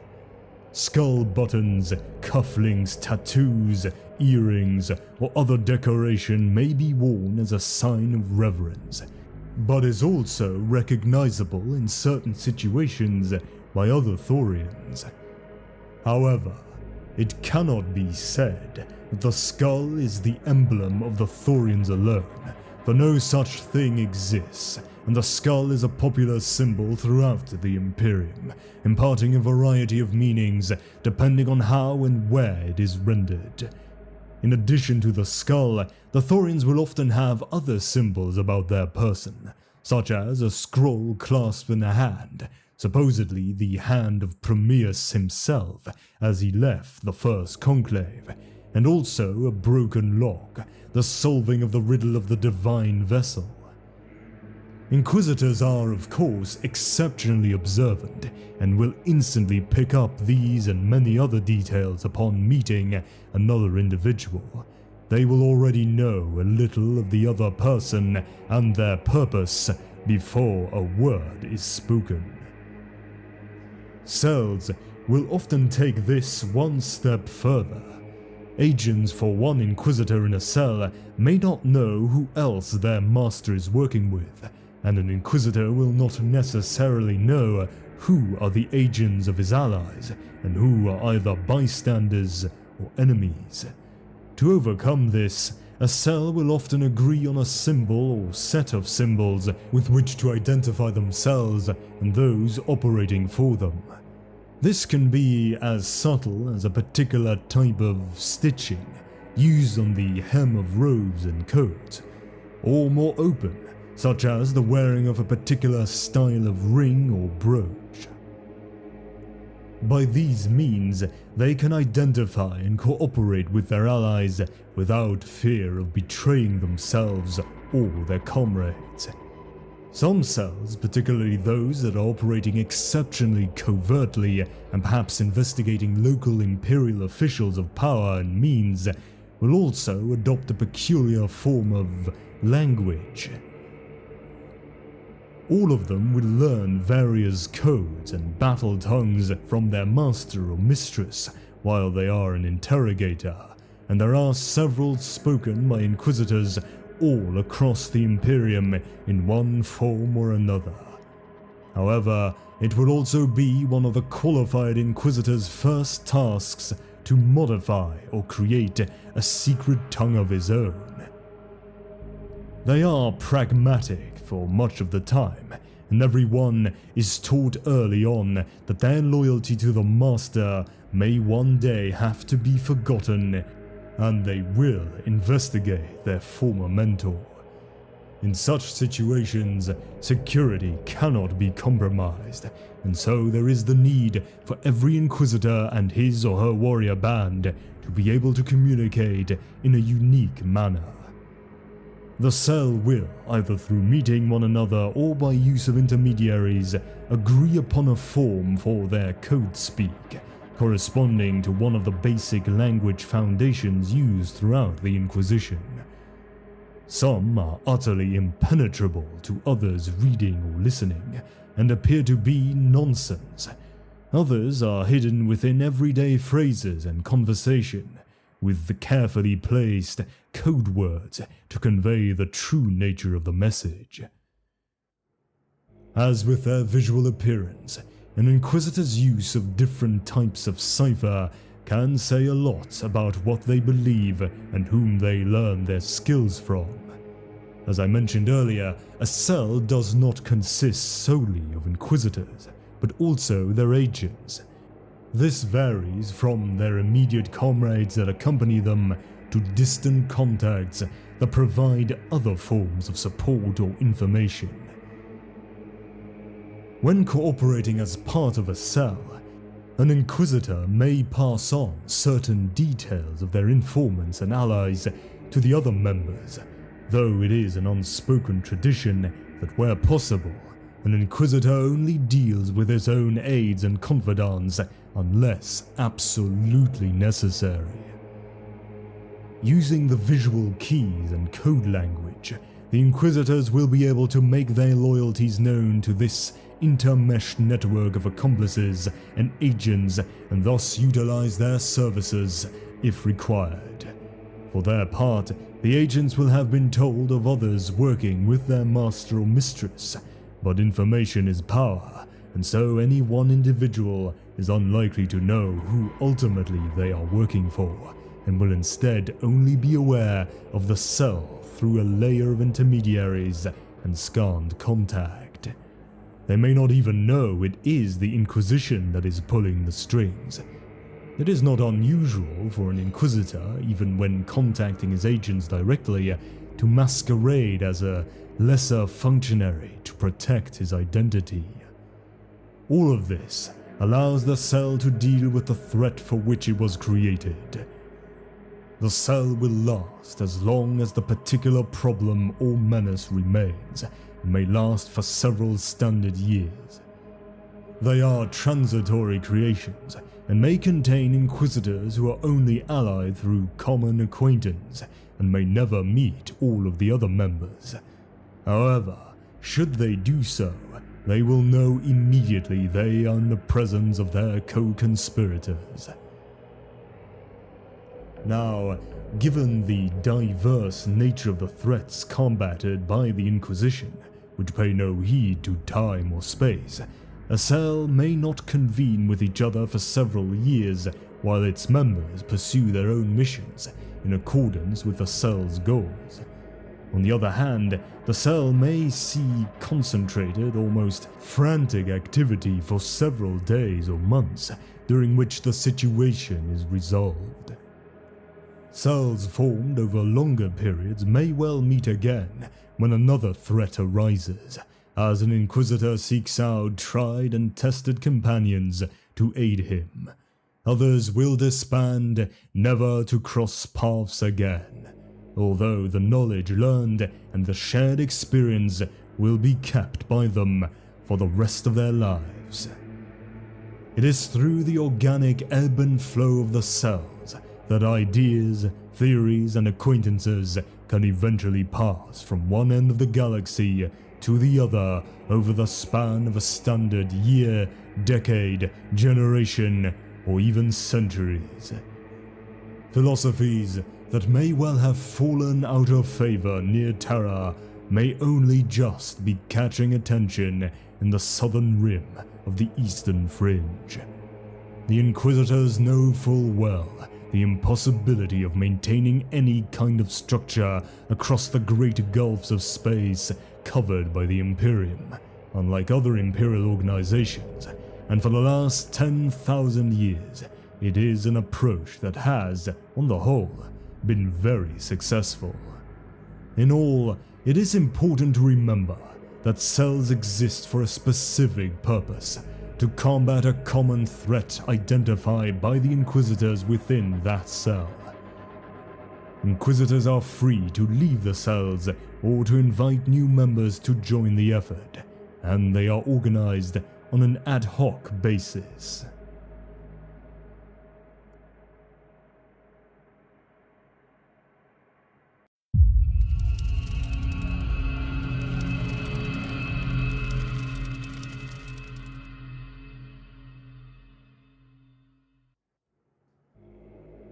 Broadly speaking, each Inquisitor controls a network of agents beholden to serve their needs and interests.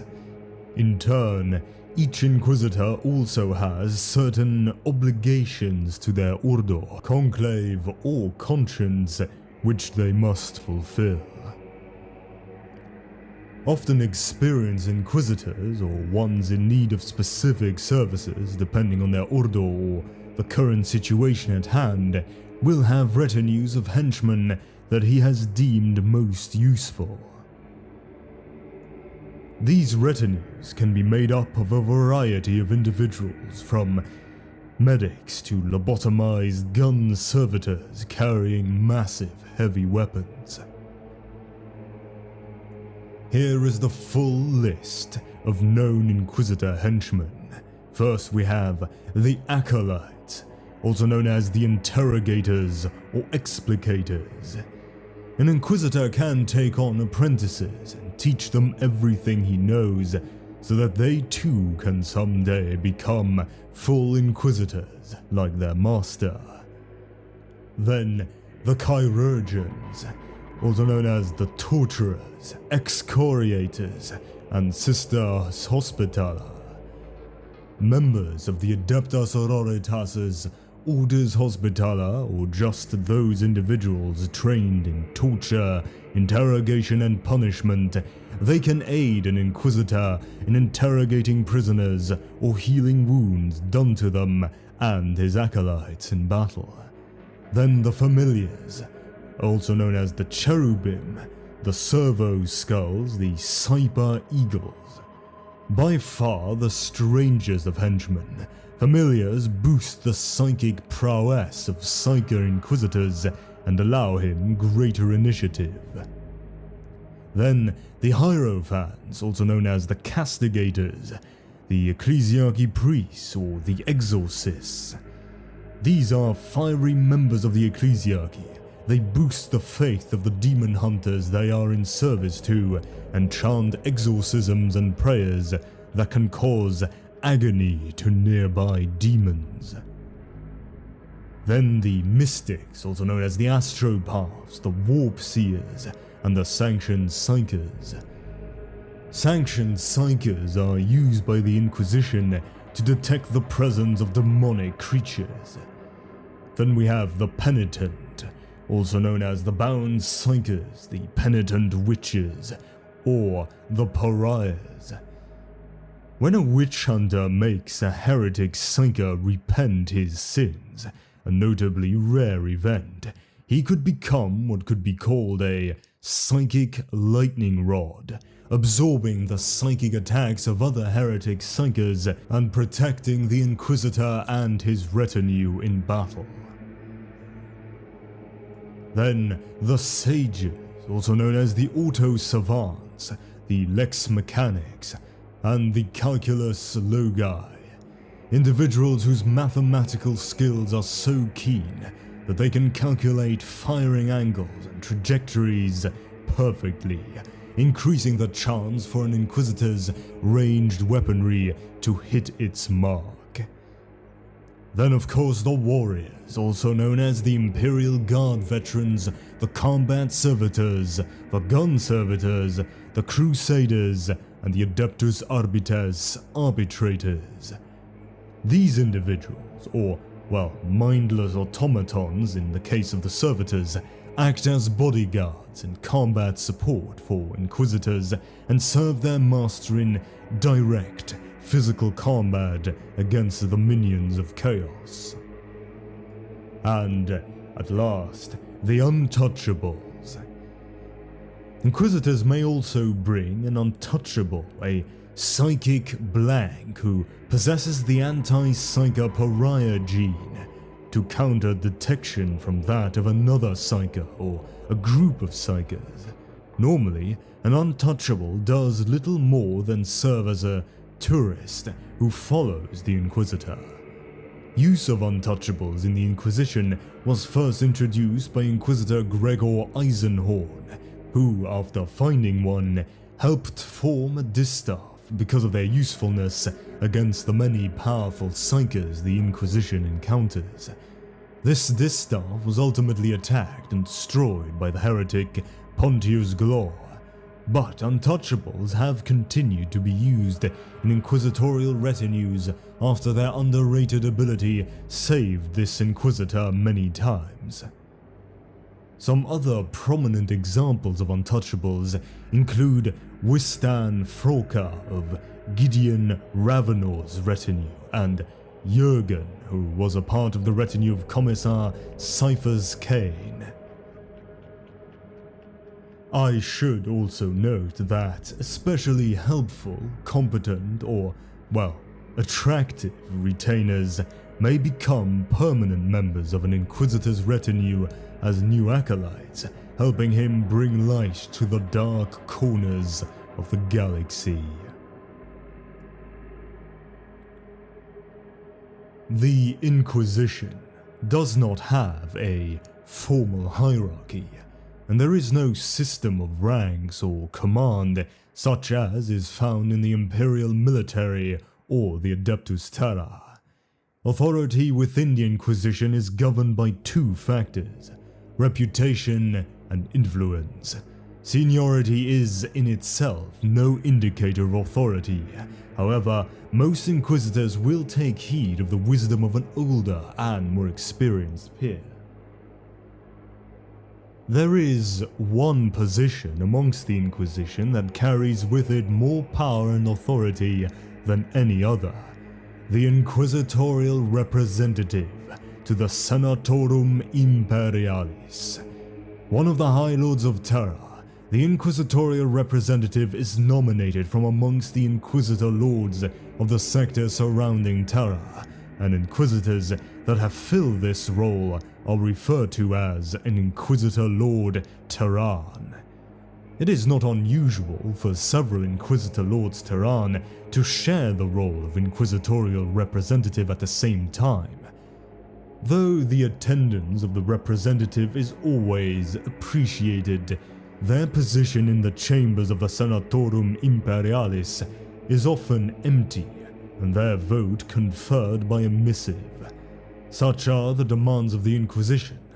An inquisitorial representative may fulfill their role only once in their life, or they may attend the Senatorum for several standard years.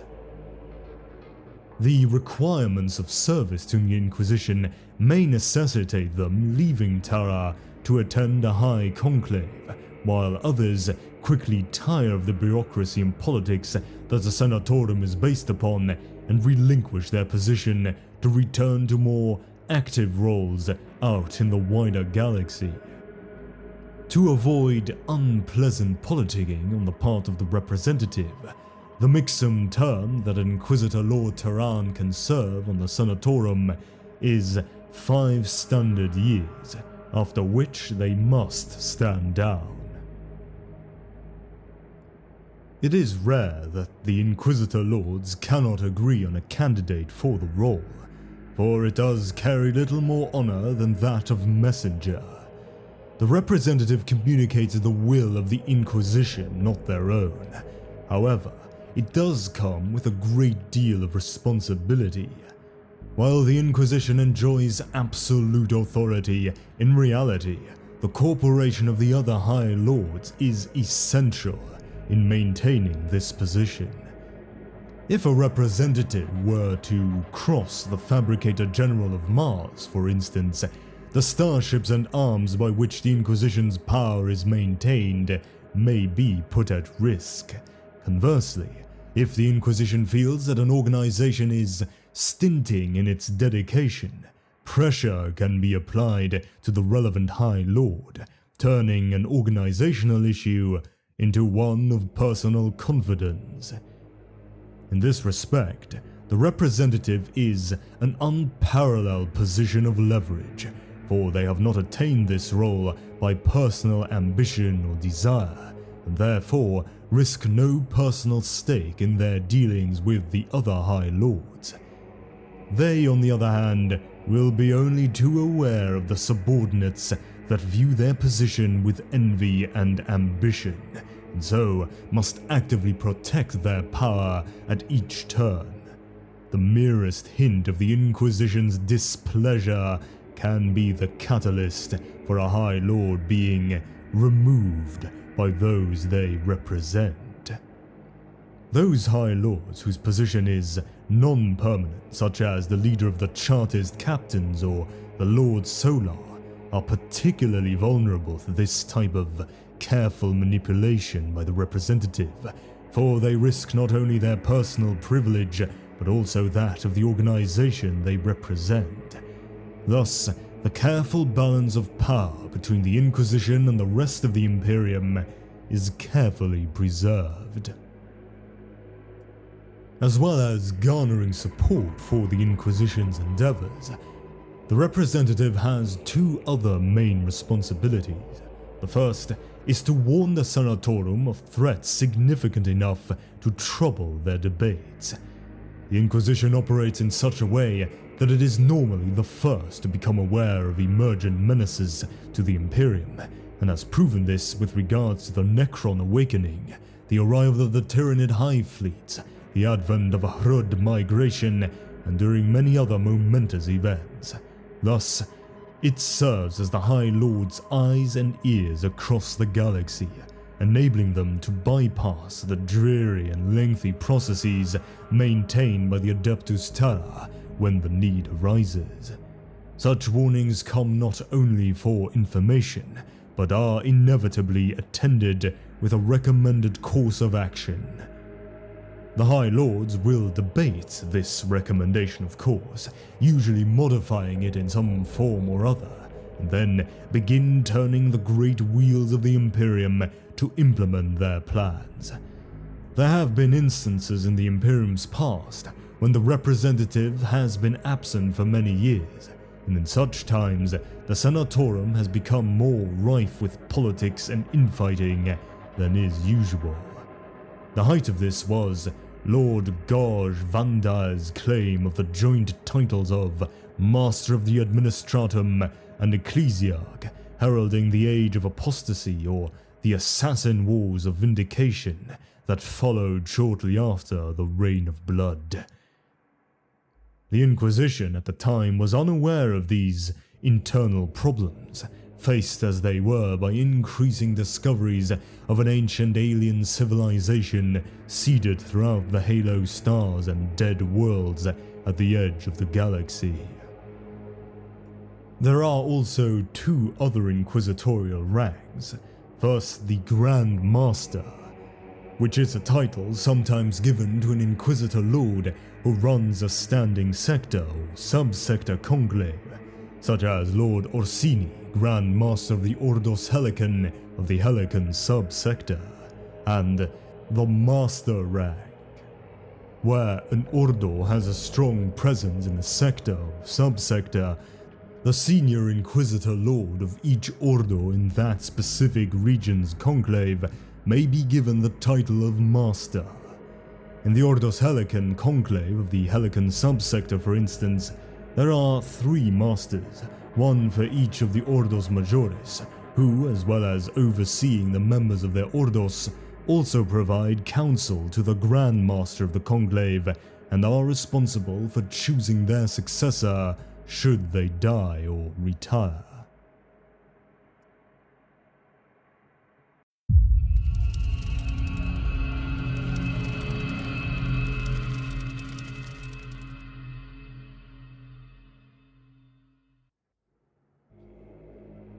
Like all Imperial organizations, the Inquisition is vast, covering the galaxy with untold numbers of agents.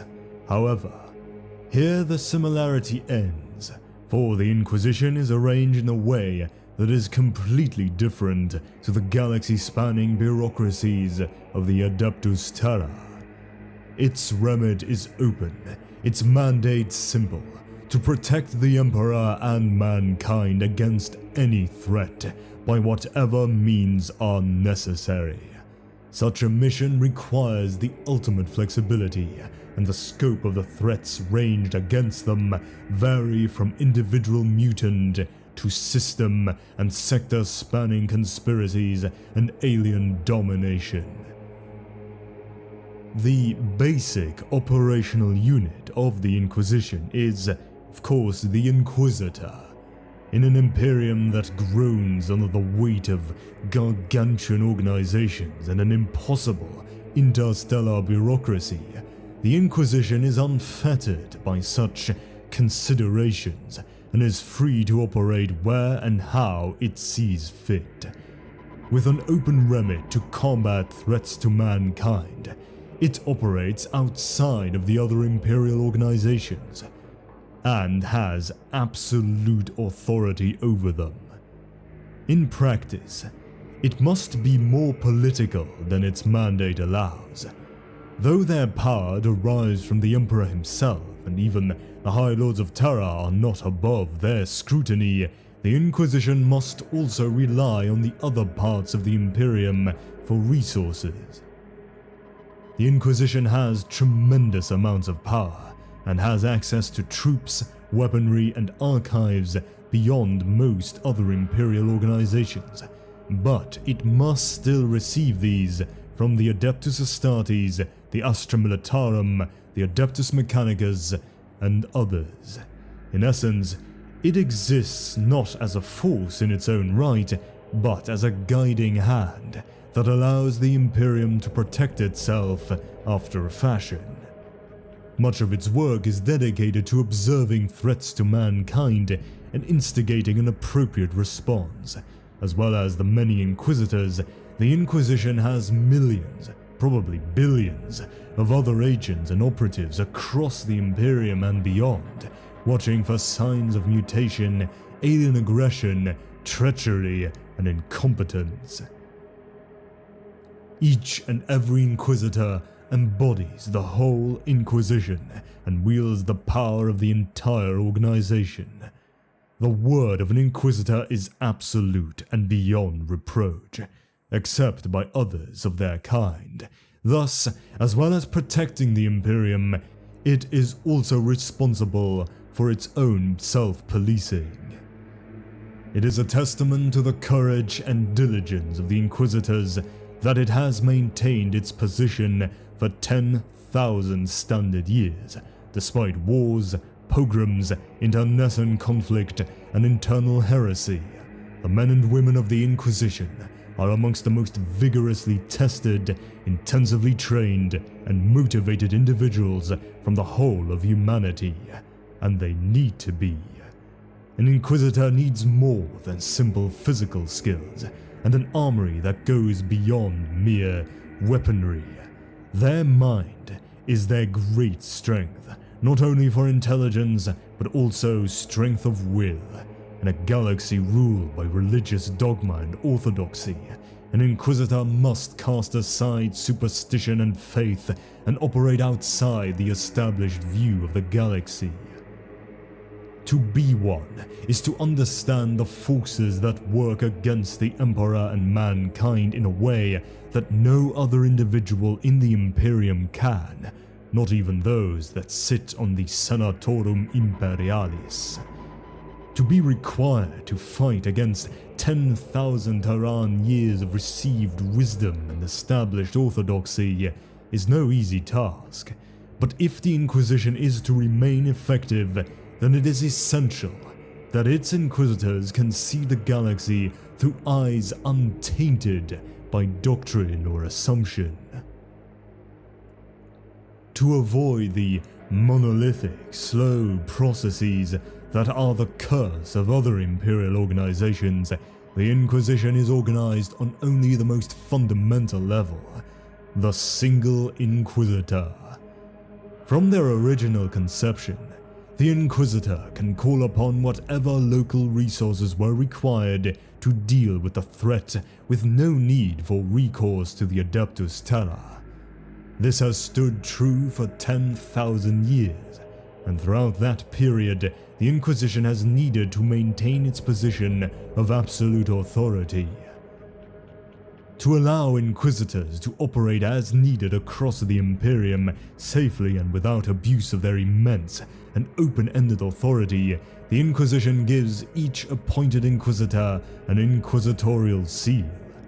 This is an inquisitorial rosette, signet ring, or similar adornment bearing the inquisitorial icon, and gives the bearer all the potent political powers of the Inquisition, including the authority to requisition Astra Militarum troops or Space Marines, call upon all three of the Chambers Militant, and more besides, usually claimed by the authority of the immortal Emperor of Mankind. The seal doubles as a decoder for encrypted Imperial documents up to the highest levels of security clearance, and may have similar other perks depending upon the individual Inquisitor's record of accomplishment. The crime of forging an inquisitorial seal carries some of the worst punishments the Inquisition can call down on transgressors, which is saying something. Occasionally, a matter will surface that requires more lengthy study and debate than a normal inquisitorial case. In such cases, Inquisitors may hold apotropaic studies. These studies usually gather between 2 or 3 Inquisitors. Larger meetings, known as apotropaic councils or conclaves, will gather at least 11 Inquisitors for debate and study of an important issue, or they may be called to ensure communication within the members of a faction or philosophical grouping. Quite rarely, a so-called High Conclave or Apotropaic Congress may be convened, but only by an Inquisitor Lord.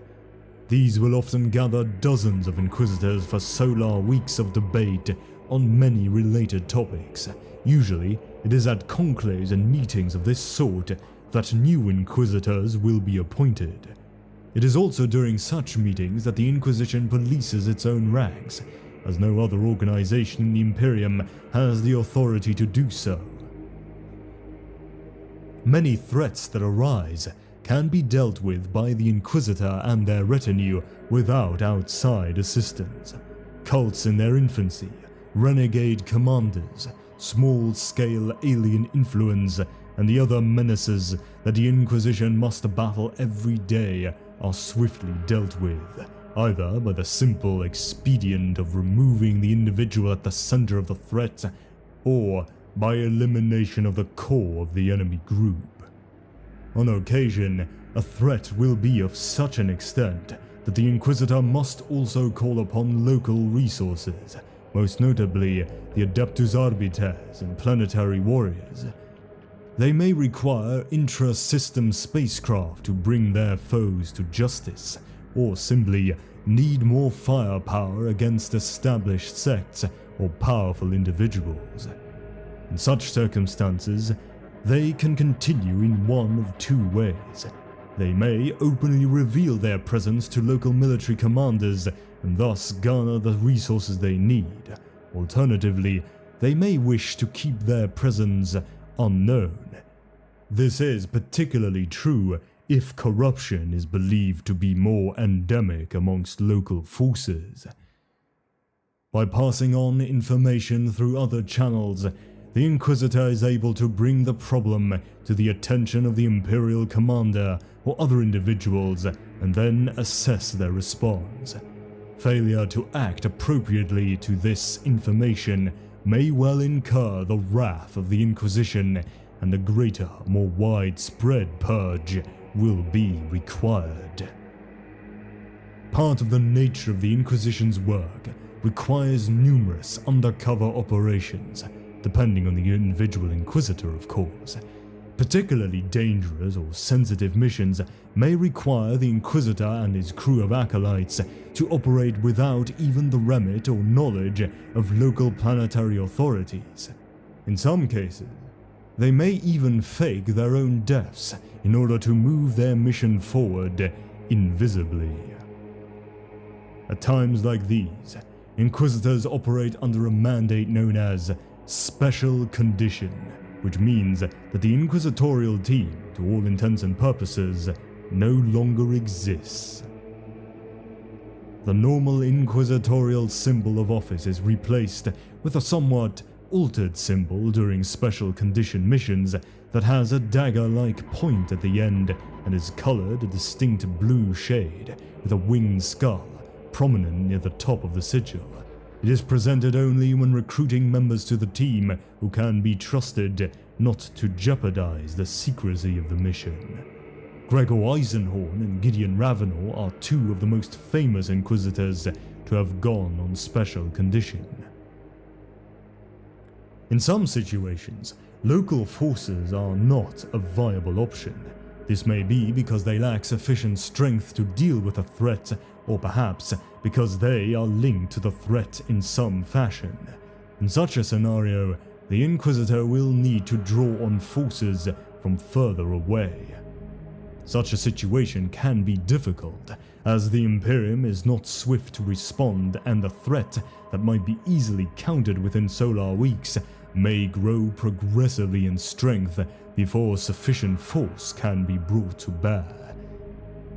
It is the great expanse of the galaxy and the time delays involved in moving large bodies of troops, even relatively small distances, that provide the greatest obstacle to an Inquisitor in confronting a large threat to a world or star system. By the time suitable forces arrive, the problem may have grown beyond their capacity to deal with. It is therefore in the role of instigators that Inquisitors must often operate.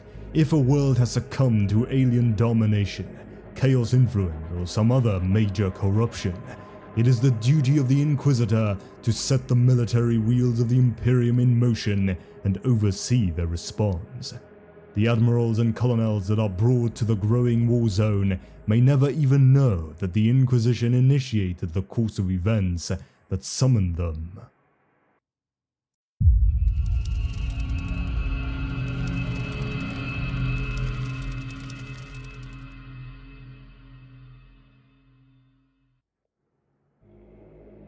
There is one area of an Inquisitor's remit that is fraught with peril but is fundamental to their successful operation: their relationship with the Space Marine chapters of the Adeptus Astartes.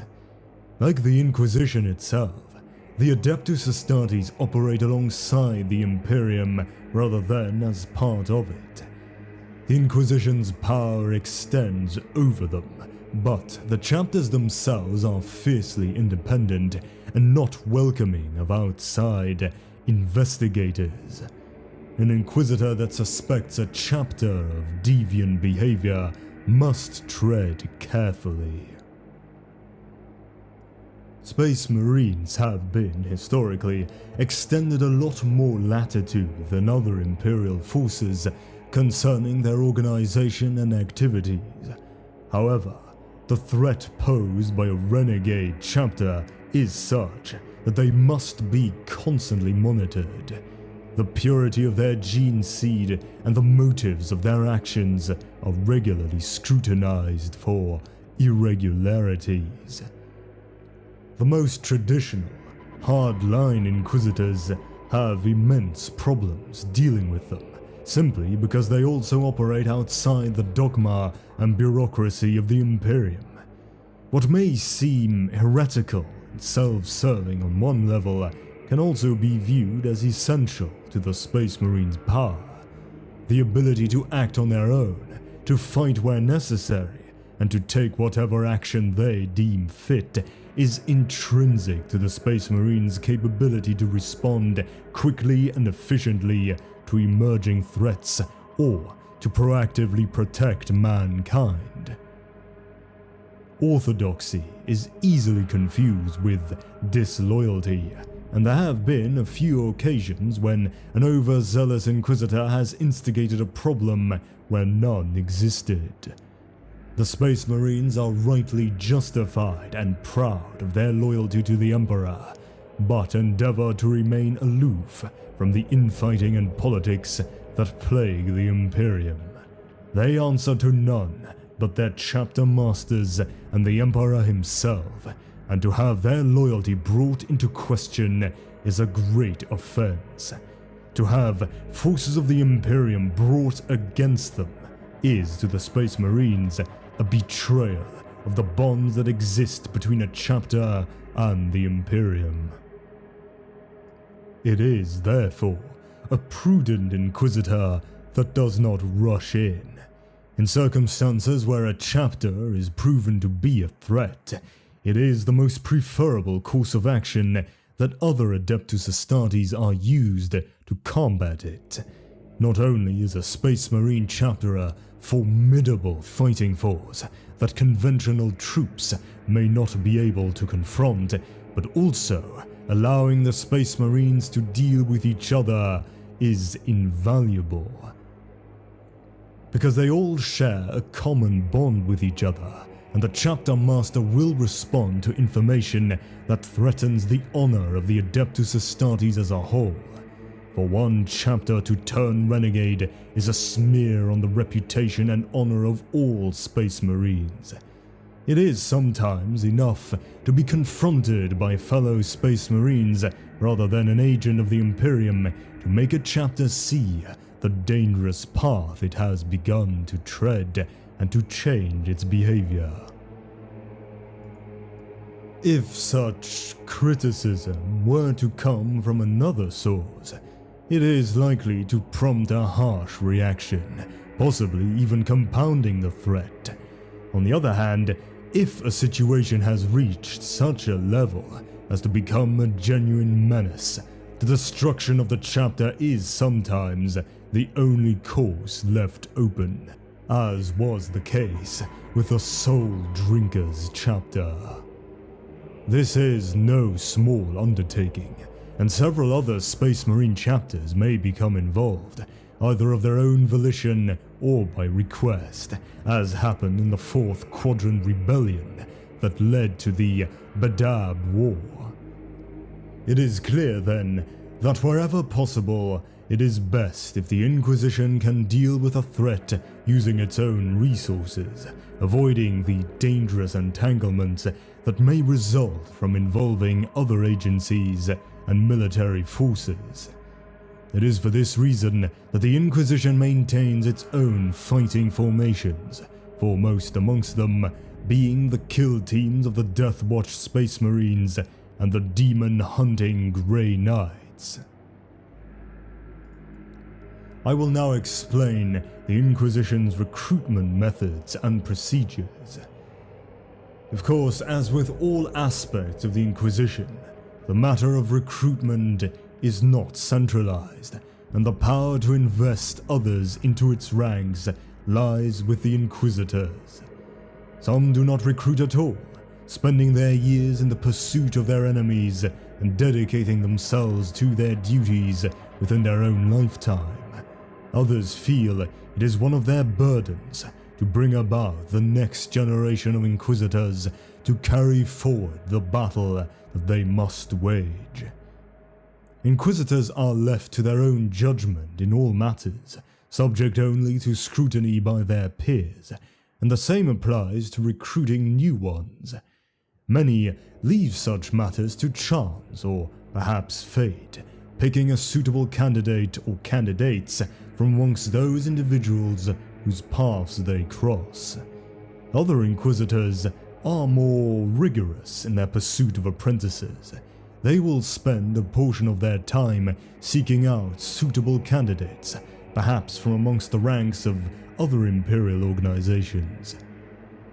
There are no consistent criteria of age or physical condition required to be suitable for investiture into the Inquisition. Proof of intelligence and loyalty are the key requisites, and often these aspects of a person's character cannot be properly judged until later in life. It may happen that extraordinary circumstances lead an Inquisitor to recruit a boy or girl while still in their teens, if they show exceptional ability, but this is not common practice. On the whole, Inquisitors will take note of individuals that are free-thinking, possessed of willpower and determination, and unflinching principles. If they find a suitable person, they will become part of the Inquisitor's retinue, perhaps serving in a more minor capacity while the Inquisitor continues their evaluation. Those that prove their worth working with them will then be taken into their master's or mistress's greater confidence. Over several standard years, the apprentice will learn what they can of the Inquisitor's knowledge, and in time will take on many duties. Some Inquisitors refer to these semi-qualified individuals as interrogators, though they are also known as novitiates, neophytes, or approbators. Such individuals may undertake missions on their own or control operations in concert with the Inquisitor, but they are still subordinate until their master or mistress fully invests them. It normally requires the consent of 3 Inquisitors or an Inquisitor Lord to pass on the full powers of an Inquisitor and grant an inquisitorial seal, though there have been occasions when this has not been necessary, or the immediate situation has dictated that the apprentice take on full inquisitorial responsibilities immediately. This is likely if an Inquisitor is killed. Their apprentice will inherit their seal and may fulfill the role of an Inquisitor subject to repeal by another. Interrogators may pass from one Inquisitor to another, as fate and necessity dictates. It is in this period that the ideals of the Inquisitor are passed on and spread, and through this generational growth, the factions and institutions that make up the Inquisition are propagated across the centuries. As well as philosophy, the student will also learn what their tutor knows of the internal working of the Inquisition, or such facts as the Inquisitor feels is right and proper. It is an important tradition amongst Inquisitors that each of them earns the knowledge that is theirs, as well as the respect of their peers. Such wisdom cannot be freely given nor taken without effort, for it devalues the knowledge itself. As the saying goes, knowledge is power. Guard it well.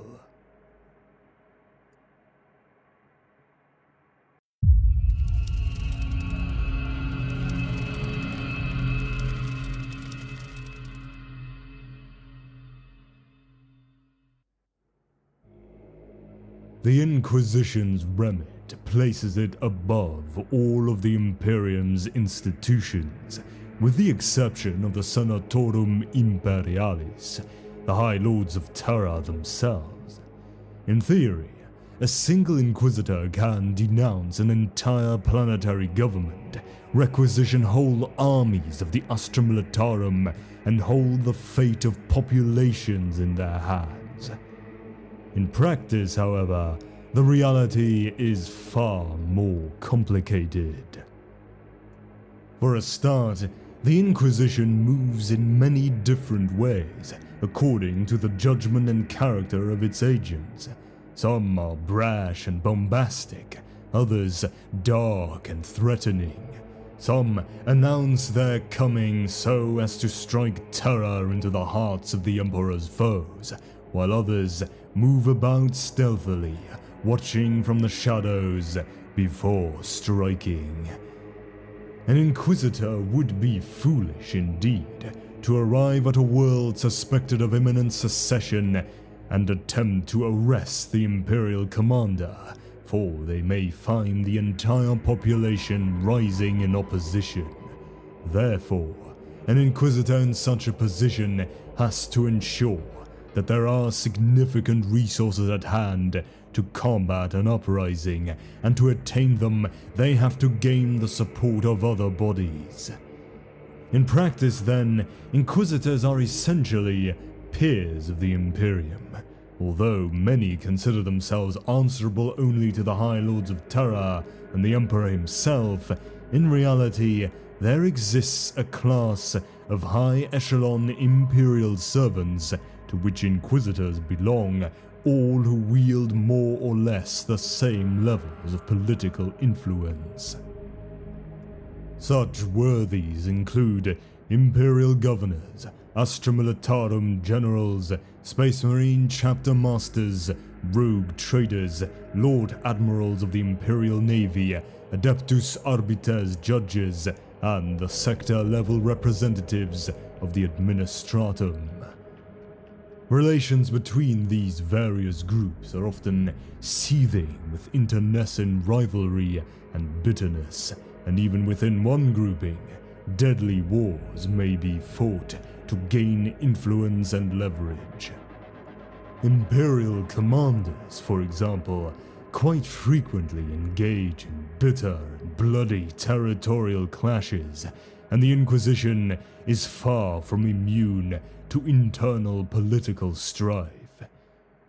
Against such a backdrop of bloody political maneuvering, no one institution has total power over any other, regardless of the words scratched in spidery text upon 10,000-year-old charters. The powers of an Inquisitor are not, in practice, defined by the remit of the holy orders of the Emperor's Inquisition.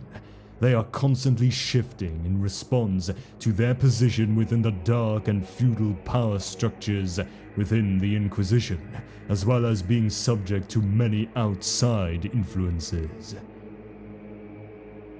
An Inquisitor that takes action against a powerful heretic, only to find out later that the individual was being sponsored by a rival, may find himself the target of attack.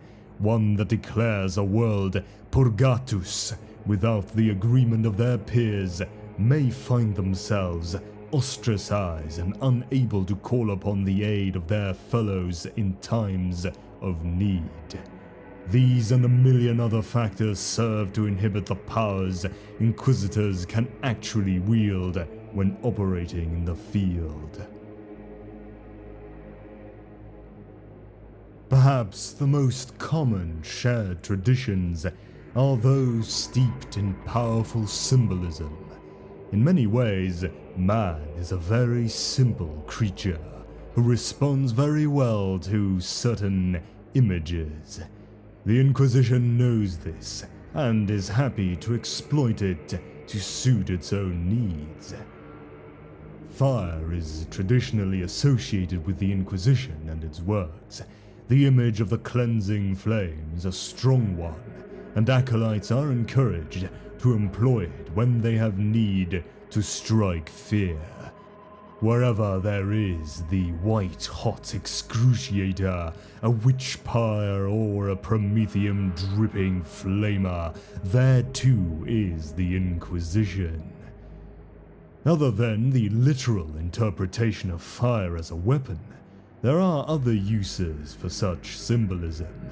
Many Inquisitors consider their role to be that of the cleansing flame, there to burn away the rotting flesh of corruption. Some also hold that they are guardians of the Emperor's light, the holy flame of faith. Those that attend the Black Ships speak of fueling the mystical beacon of the Astronomicon, casting willing souls into the furnace of the Emperor's will. The hammer is also associated with the Inquisition. Many Inquisitors carry gorgeously bedecked warhammers with which to smite their foes. Like the Ecclesiarchy, many of their members regard the hammer as a metaphor for piety, the force by which heresy and corruption are crushed. Warhammers are common gifts for acolytes who have proven themselves especially adept at destroying cultists and heretics. Aside from the flame and the hammer, perhaps the most powerful of the Inquisition's symbols is the seal. Each Inquisitor bears one. This is a small amulet or icon in the shape of a stylized column that is derived from the ancient sigil of Melchador the Sigillite, who founded the Inquisition at the behest of the Emperor during the Horus Heresy. Thought to depict a pillar of strength or rod of control, this seal is their badge of office, and for an Inquisitor to reveal it shows that he is demanding that his authority be respected. An Inquisitor who shows his seal to a planetary governor, for instance, expects to have the planet's resources at his disposal from that moment onwards. The Inquisitorial seal is, in a sense, an Inquisitor's most important item of equipment, and he will never willingly relinquish it. Some seals incorporate circuits and sonic probes that can be used to hack into cogitators and open electronic locks, or double as simple weapons to ensure that the Inquisitor is never unarmed. They can also display the Inquisitorial Rosette, a symbol of the Inquisition incorporating the design of its seal worn on an Inquisitor's clothing or war gear. The rosette can be worn by those in an Inquisitor's employ, and can also be displayed on vehicle, or by the armed forces they use. The rosette signifies that an individual is in the employ of the Inquisition, and is enough to ensure the fearful cooperation of most adepts and citizens who know of its purpose. The rosette, however, is used very sparingly, as most Inquisitors prefer to keep themselves and their acolytes low-key. It is most commonly used when in the company of fellow members of the Inquisition, or when an Inquisitor wishes to strike fear and awe into the common man.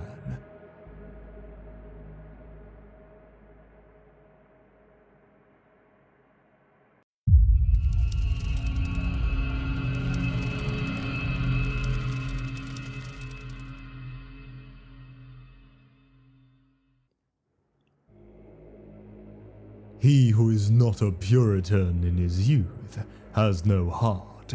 He who is still a Puritan in his maturity has no brain. From an anonymous Inquisitor. Many Inquisitors blaze a unique trail through the galaxy, relying on their own judgment and knowledge to prevail. However, it is in mankind's nature to seek consensus, a common path upon which to proceed, and Inquisitors are no different.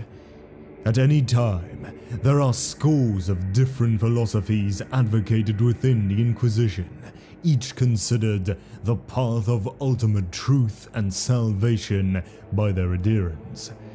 These are not doctrines, but ideas, tested with every tool at the Inquisitor's disposal. If an Inquisitor adopts one philosophy to the exclusion of all others, it is not because its principles fulfill a religious need, but because he or she has come to embrace its tenets as the ultimate truth required to save humanity. Just as the size of an ordo itself rises and falls, so too does the popularity of each philosophy, with some flaring but briefly and others enduring through the millennia. Though they are often pursued with the tenacity of religious belief, these are theories founded in reason and tested through scientific rigor. Inquisitors are, first and foremost, practical men and women. They do not waste their effort or time on ideas proven to be flights of fancy. These philosophies are often so broad that they cut across the inquisitorial divisions, drawing like-minded inquisitors together from across many Ordos. Such groupings are sometimes referred to as factions, but this is erroneous, implying a structure that simply does not exist. All inquisitors are equal in a philosophy's pursuit, even though they might choose different methods to enact their beliefs. Thus, a Thorian who believes that the Emperor's soul can be reborn into a new body of flesh and blood might hail from one of many Ordos. Even as an Inquisitor of the Ordo Xenos seeks alien gene tech to create a new body, a member of the Ordo Malleus might delve into the study of the warp to learn how the Emperor's spirit might be guided into the physical world. Meanwhile, an Inquisitor of the Ordo Hereticus might contribute their own researches into the legends of the Ecclesiarchy saints who have been resurrected from the dead. However, for each Inquisitor dedicated to such a philosophy, there is always at least one who opposes it as radical folly and seeks to destroy all traces of it. After all, central to the Inquisition's purpose is the credo, trust no one, and this applies as much, or perhaps more greatly so, to one's fellow Inquisitors as any other living being. The Inquisition's members broadly adhere to two very different schools of thought about their ultimate purpose and the methods to be used in pursuit of that purpose, that of the radical and that of the Puritan. To the radical, the ends justifies the means in every instance, whether through the employ of exterminatus, demon hosts, or alien weaponry. By contrast, the Puritans adhere strictly to official imperial political and religious doctrine, and typically persecute their more unorthodox brethren when given the chance, as they are most concerned with maintaining the Imperium status quo, even if this results in simply perpetuating the long period of technological and cultural stagnation that has afflicted humanity for much of the time since the end of the Horus Heresy over 10 millennia ago. I will now go into much more detail. I will start off with the Puritans. Puritans more or less believe the imperial creed as it is handed down to the Imperium citizens.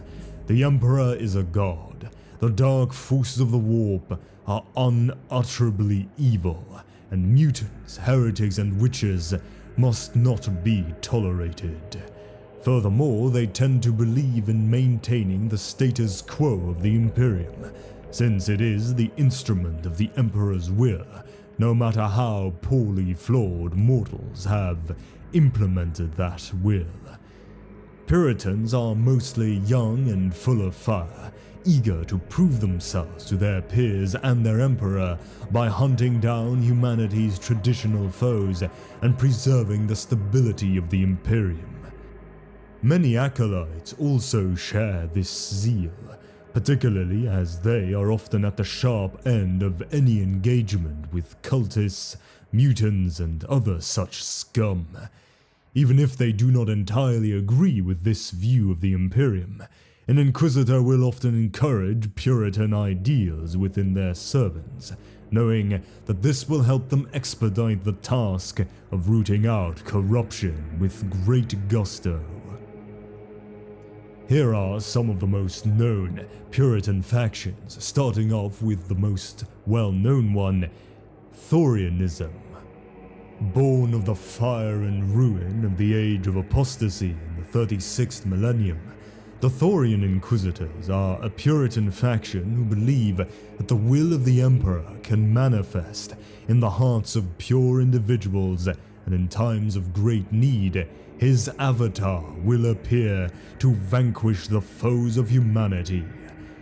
They take their name from the great prophet and reforming religious leader of the 36th millennium, the ecclesiarch Sebastian Thor, who, during that dark time, led the movement against corruption within the imperial cult, and was ultimately responsible for its cleansing and the restoration of the Imperium that followed. This is the most radical of the Puritan ideologies, due to the possible galactic upheaval that could result should the Thorians actually be able to summon the Emperor into a new physical form, as believers and unbelievers in the reborn Emperor's divinity and identity might then turn upon each other. Then we have Mono-Dominants. Next to the Thorians, the Mono-Dominants are counted among the most powerful of the inquisitorial factions. Certainly, this Puritan faction is believed to be the oldest, tracing its origins back to the 33rd millennium. Mono-Dominants are the most hard-line of all the Puritans, believing in the complete destruction of all non-humans, including those they consider inhuman, such as mutants and psykers, and those not willing to swear eternal allegiance to the Emperor. Of course, they understand that this lofty goal will take time, and in the interim, though they might despise them, the Imperium must make use of mutants and psykers for its own survival. Mono-Dominants are also well known for their excessive use of force when purging corrupted worlds, even resorting to exterminatus rather than risk leaving even the barest hint of heresy behind. Then, Amalathianism, the conservative philosophy that dominates the Puritan faction of the Inquisition. An Amalathian advocates for unity between imperial organizations in the pursuit of the Emperor's will, and for a lack of tumultuous social and political change to maintain the imperial status quo. The Amalathians are thus the currently largest sect within the Inquisition. Their inquisitors oppose the Inquisition's division into political and philosophical factions and sects. Ironically, their idealism marks them as their own faction in the Inquisition. It was at the birth of this philosophy, on the world of Gathalamor at Mount Amalath, that Lord Solar Majoris was spurred on to his grand conquest of nearly 1,000 new worlds for the Imperium during what became known as the Macarian Crusade. Then we have the Anomolian Beholders. While other incarnationist inquisitors like the Thorians believe that it is their duty to bring about the rebirth of the Emperor incarnate, the Anomolian Beholders believe that such thoughts skirt with hubris and heresy. Instead, they are perhaps the most conservative of all the incarnationist factions. their goal being not to create the Emperor incarnate, but to observe humanity and await his arrival. They see it as their job to prepare for this momentous event and to stand ready to offer whatever assistance may be needed at that great time. The predominant activity of the Anomolian Beholders is locating potential divine avatars who can serve as the physical vessel of the Emperor reborn and observing them.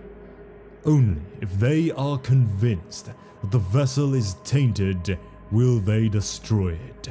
Much like the original Thorians, they are content to examine and research remarkable individuals for signs of potential or corruption.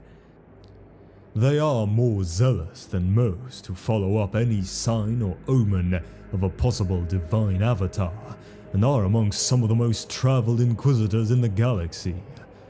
Anomolian Beholders tend to be pragmatic, down-to-earth individuals, after a lifetime of seeking wisdom and enlightenment, only to have their hopes thwarted time and again.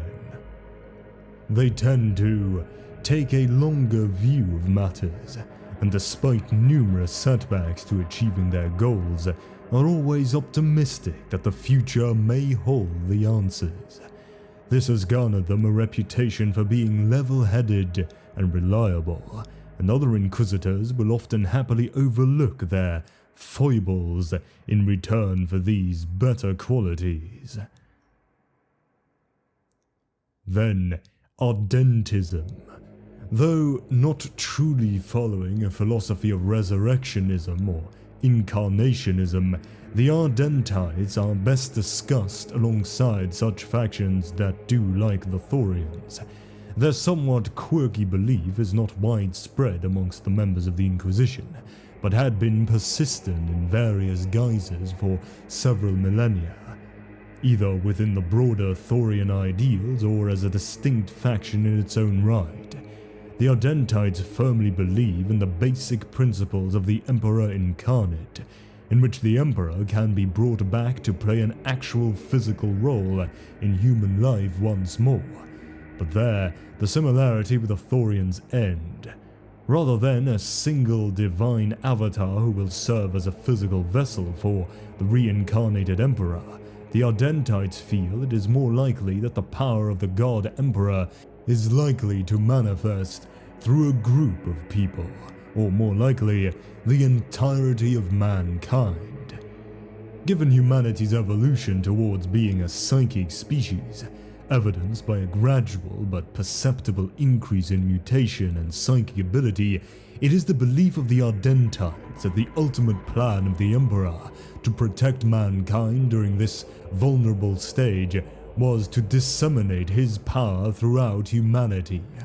And so it is that the Ardentites do not concern themselves merely with remarkable individuals who may be a divine avatar, but rather attempt to locate evidence of the Emperor's presence in any person, expressing proof of exceptional talent or psychic ability. This is a vague, unsure process, for none can say what defines evidence of the Emperor's presence, though certainly there is no end of accounts of miraculous events that might be accounted for by intervention by the Emperor. Known sometimes by the rather derogatory title of miracle chasers, much of the disdain for Ardentites stems from the erratic behavior of Inquisitor Varagian Thex, who spent 2 standard centuries during the 39th millennium attempting to prove the Ardentite theorems, but was unable to produce a shred of evidence.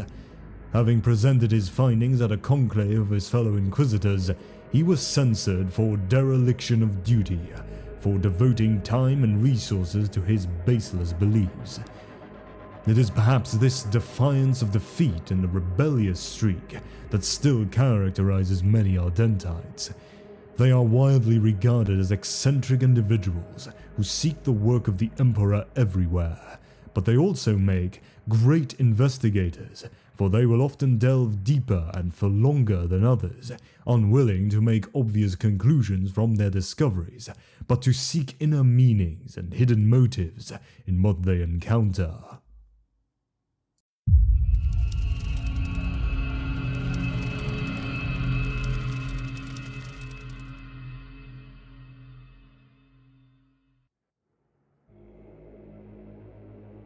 Radicals have deviated from the tenets of the Imperial Creed. They vary immensely in their beliefs, from those who use the forces of the warp against its inhabitants, to Inquisitors who seek to shatter the very Imperium they serve. A Radical will often say that all Inquisitors start out as Puritans, but that as they are exposed to the realities of the Imperium and the galaxy beyond, they inevitably become more and more flexible in their ideas, and all become radicals in the end. Puritans, on the other hand, consider the more extreme radicals to have been corrupted by the very power they wield and the dreadful knowledge to which they are exposed. Most radicals try to conceal their divergent beliefs when in the company of many other Inquisitors, preferring to pursue their agendas away from the sight of more puritanical souls. Some, however, are outspoken in their views and can gain many enemies in attempting to convert Puritans to their cause. Inquisitors are generally wary of such beliefs within their acolytes, at least until they have proven themselves over many successful investigations. Here are the most well-known radical factions. First, Xanthism, the most powerful and obviously radical grouping within the Inquisition. Xanthites advocate the use of warp-based weaponry such as demon-possessed swords, demon hosts, and other tactics that will turn the power of chaos against itself. Xanthism is one of the oldest philosophies of the Inquisition, named after Inquisitor Master Zaranchek Xanthus, who was executed in the 32nd millennium as a heretic for reputedly possessing a dangerous and unhealthy amount of knowledge of the warp and its uses. Unlike other Inquisitors, only the rare openly Xanthite ones will be denied the use of the Grey Knights if they requisition them. They are considered too impure themselves to be given command of the Grey Knights. More Puritan Inquisitors fear that they may actually be leading those elite Space Marines into a trap in service to the powers of the warp, whether they realize it or not. Then we have the Horusians, a subsect of the Xanthites. This sect wishes to create a new leader for humanity, much like the Puritan Thorians. Both factions strive for a powerful, god-like figurehead to lead the Imperium into a new, golden age. But the Horusians view the might of Horus as a wasted opportunity. They believe that should the limitless power of chaos be harnessed and bound into a great leader of men, humanity could once more become united and crush all before it. Needless to say, even other open-minded radical members of the Inquisition view the Horusians as dangerous in the extreme, likely to become nothing more than traitorous pawns of the ruinous powers. Next, Recongregationism. The Recongregators believe that the Imperium, after long millennia of stagnation, has become decadent and corrupt. To remedy this, Recongregators believe that only through change can the Imperium hope to prosper, believing that the greatest threat that humanity faces is its lack of progress and terminal stagnation. Working quietly behind the scenes, they seek to influence or engineer events that will lead to change and progress. It is a subtle game, and of all the major factions of the Inquisition, they are counted amongst the least visible, keeping to the shadows whilst others charge into the fray. They are most deeply opposed within the Inquisition by the Puritan Amalathians. Then we have Istvanism. Even more extreme in their views than the Recongregators is the radical faction known as the Istvanians, taking their name from the infamous massacre on Istvan III, where Horus virus-bombed the remaining loyalist space marines in his traitor legions, said to have been the spark that ignited the Horus Heresy. They seek to ferment conflict and crisis wherever they tread. It is their belief that the Imperium requires constant strife to survive, a reasonable assumption given the galaxy's state of near total war, and if mankind were to ever find itself at total peace, the Imperium would collapse and decay. To this end, Istvanian Inquisitors seek conflict head-on, instigating discord within and without the Imperium, starting wars, leading invasions, and stirring discontent into rebellion. Now a smaller faction, the Antiquati. They originated from a group that split from the Ocularians led by Inquisitor Thaddeus Hawk. They focus on discovering patterns and events in the past to predict the future. Then, the Casophilians. The Casophilians are a radical sub-faction of the Thorians, who dedicate their studies to the process by which the human soul transitions from real space to the warp. They know that demonic entities can pass through the barriers between the warp and the mortal world. This makes them profound experts in the arts of demonology, with a special regard for ritual summoning, rather than incidental or malicious possession. They hope to find the means to bring back a deceased man or woman's soul to the mortal world. If these actions are successful, then it would be the first step in bringing the soul of the Emperor back into real space in a suitable mortal form. Further aspects that differentiate the Casophilians from other Thorian beliefs is the fact that they openly embrace new ideas on their theories and thus work closely with inquisitors of other factions, which prevents them from adopting a general, isolated view of their studies' importance. This allows them to learn much from their interactions with other branches of the Inquisition and allows them to gain greatly from their experiences. Amongst the different philosophies held by the factions of the Inquisition, the Casophilians are often known to work in conjunction with members of the Puritan Anomalian Beholders, as both factions study the soul. The Anomalians examine the living, while the Casophilians are concerned with the dead. Next, the Revivicators. They are a radical faction who descend partly from the Thorians' beliefs too. Unlike other factions who seek the resurrection of the Emperor, the Revivicators have few ties with the Adeptus Ministorum. Their goal is the study of the transition of the human soul to the warp at the moment of death. Though their studies of the soul are very similar to those of the Casophilians and the Anomalian Beholders, the Revivicators seek a means through which death can be slowed or even halted, and ultimately the individual can be resurrected. This peculiar field means that the Inquisitors that follow this philosophy tend to be found on the battlefield or in plague areas where they conduct investigations on those that are nearing death. In addition to such locales, they are also common visitors to tombs and mausoleums, which leads to a certain amount of disrespect to the practices of the ecclesiarchy.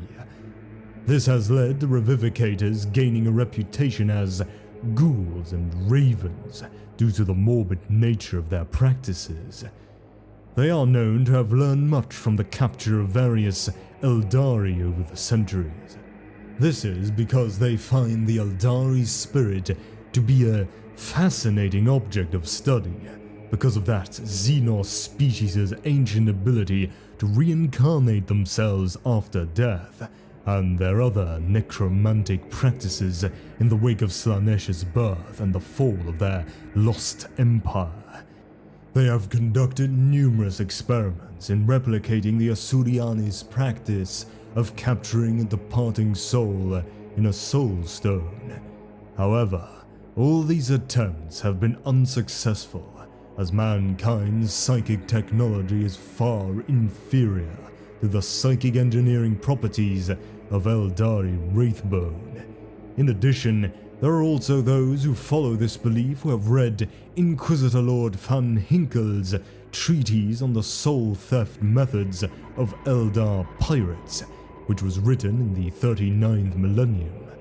The detailed text contains a report of the Inquisitor's interrogation of a captured Drukhari, which also contained collated information from many other sources which were previously scattered in various libraries and data files that were present throughout the Inquisition's fortresses and void stations.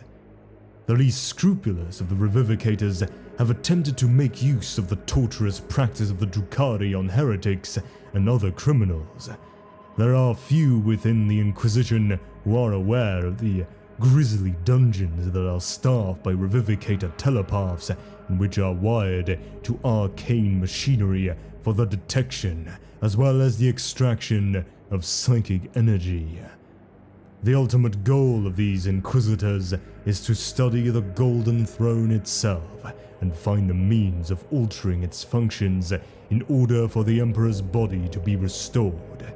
As such, they study not only the passage of a soul into the warp, but also the means through which a corpse can be maintained in a state of readiness for a possible reinfusion of the soul. Access to such knowledge and technologies often mean that the Revivicators live far longer than other Inquisitors. The oldest one was Lord Verenath, who was shot and killed whilst hale and hearty at the age of 763 Terran years. Next we have the Plutonians. The Plutonians were a radical sect of the Ordo Malleus of the Inquisition, who believed that demonic possession could be used as a weapon to produce elite demon hunters. They formed a close alliance with the Exorcist chapter of Space Marines and maintained secret facilities within the Exorcist's hidden subterranean fortress monastery of the Basilica Malefics on the swampy world of Banish. Within the halls of tempering within that facility, it was the Plutonians who carried out the deliberate demonic possession of exorcist initiates by warp entities and then helped them banish those beings a short time later. The process, combined with the unusual resistance of the exorcist's gene seed to demonic possession, created Adeptus Astartes who were incredibly resilient to the temptations of chaos and extraordinarily capable demon fighters. The Plutonians, as a radical sect, were well aware of how their practices could be viewed as extremely heretical by Puritans in the wider Imperium, and so they were determined to maintain absolute secrecy at any cost. There is also an unnamed ultra-radical faction. These Inquisitors, who have no name for their faction that is yet known to the wider Inquisition, are an extreme radical sub-faction of Resurrectionists. They believe that the Emperor's final ascension into the Immaterium, and thus his ability to finally destroy chaos, requires the death of his body in real space, which is trapping him in a weakened form. Needless to say, The Adeptus Custodes are known to ruthlessly hunt down any Inquisitors of this faction whenever they are identified or their activities are detected.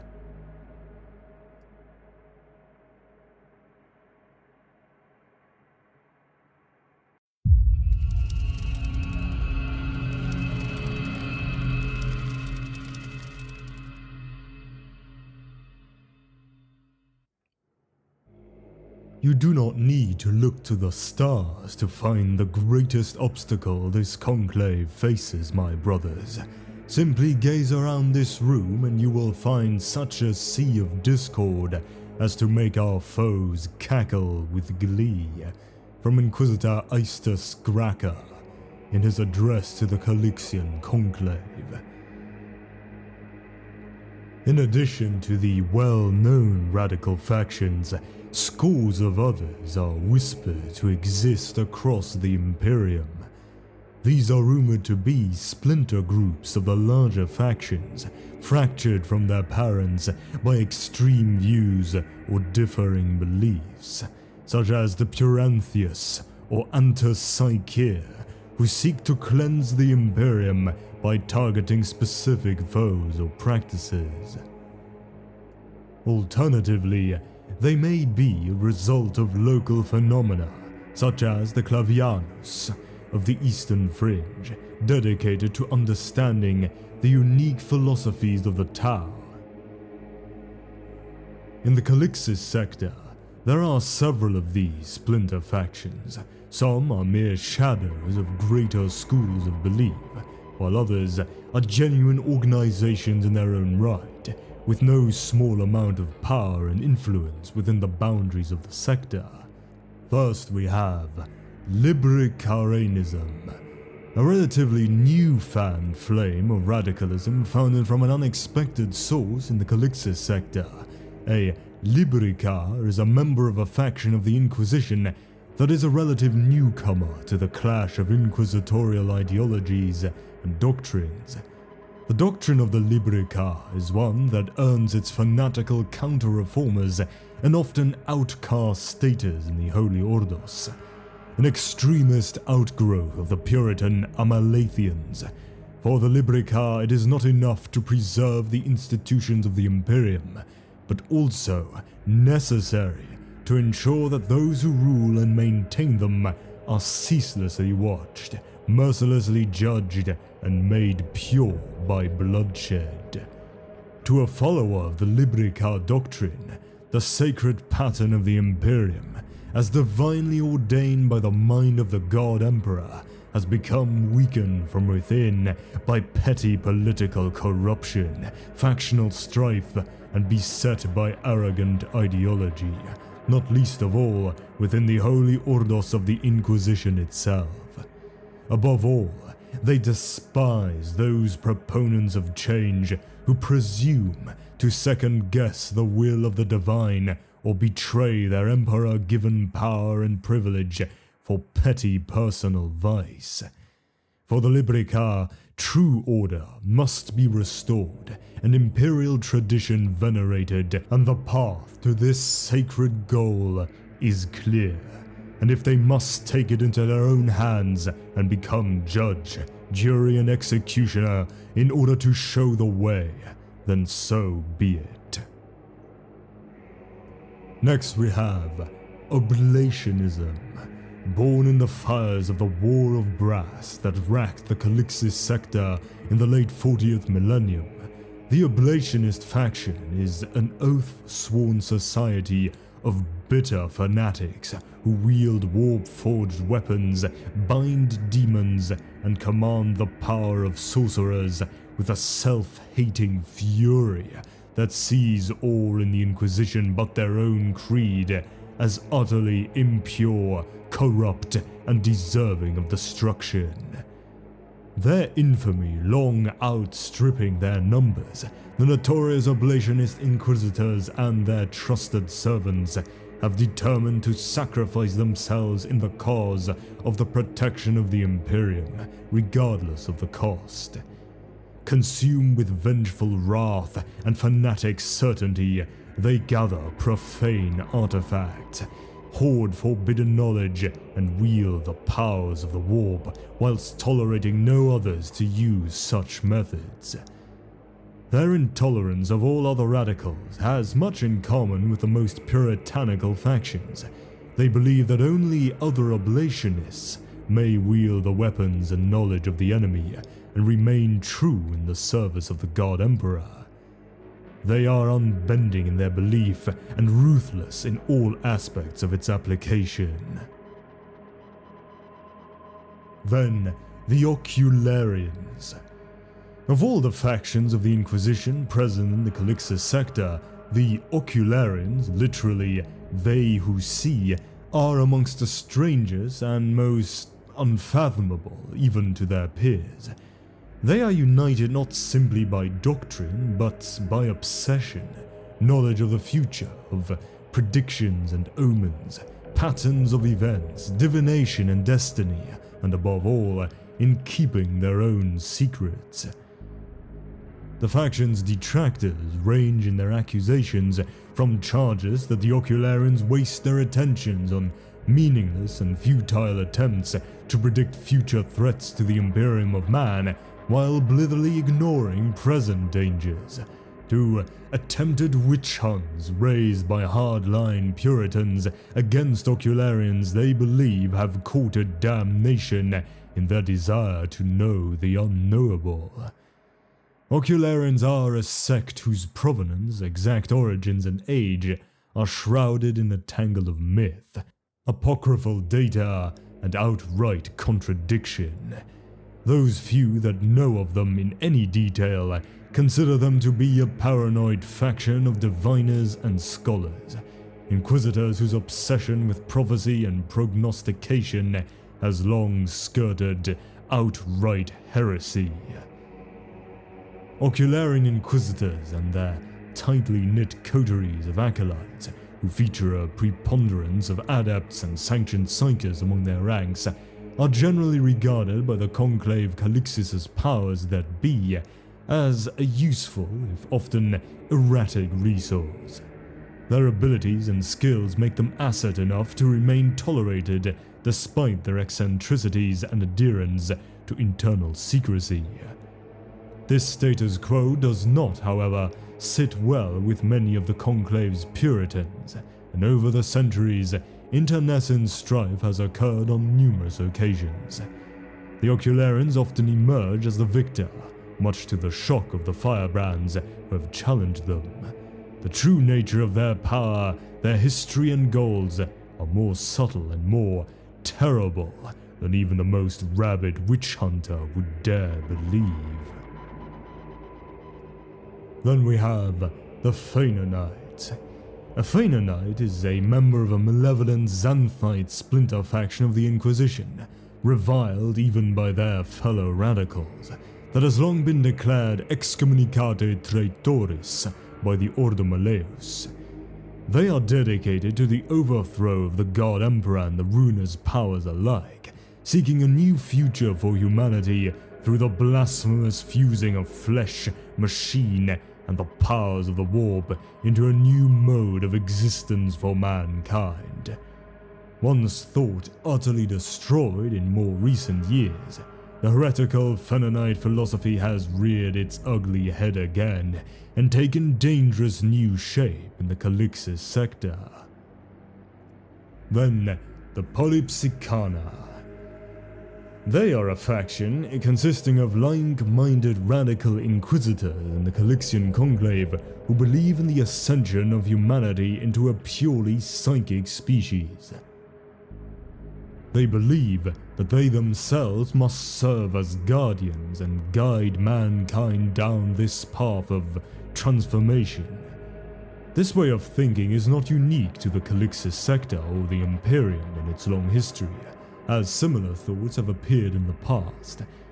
The Inquisitors of the Polypsicana believe this metamorphosis is inevitable, so long as attempts are not made to prevent it from happening. This interference is most likely from other Inquisitors who see psychers as witches and abominations that need to be purged. the Polypsicana Inquisitors and their agents seek out as well as protect psykers from Puritan firebrands who are intent on the destruction of such individuals. This is more so the case in the Calixian sector, which sees a higher number of humans born with psychic talents than average, which is attributed to the influence of the Tyrant star. As such, Polypsicana Inquisitors are ever vigilant for seeking any nascent psyker within a sector's population and spend considerable resources in the pursuit of this task. Any psykers that are found to be at risk are quickly moved to safety before they are burned at the stake or otherwise executed. Their agents are also known to search for ways to hasten the full psychic awakening of mankind.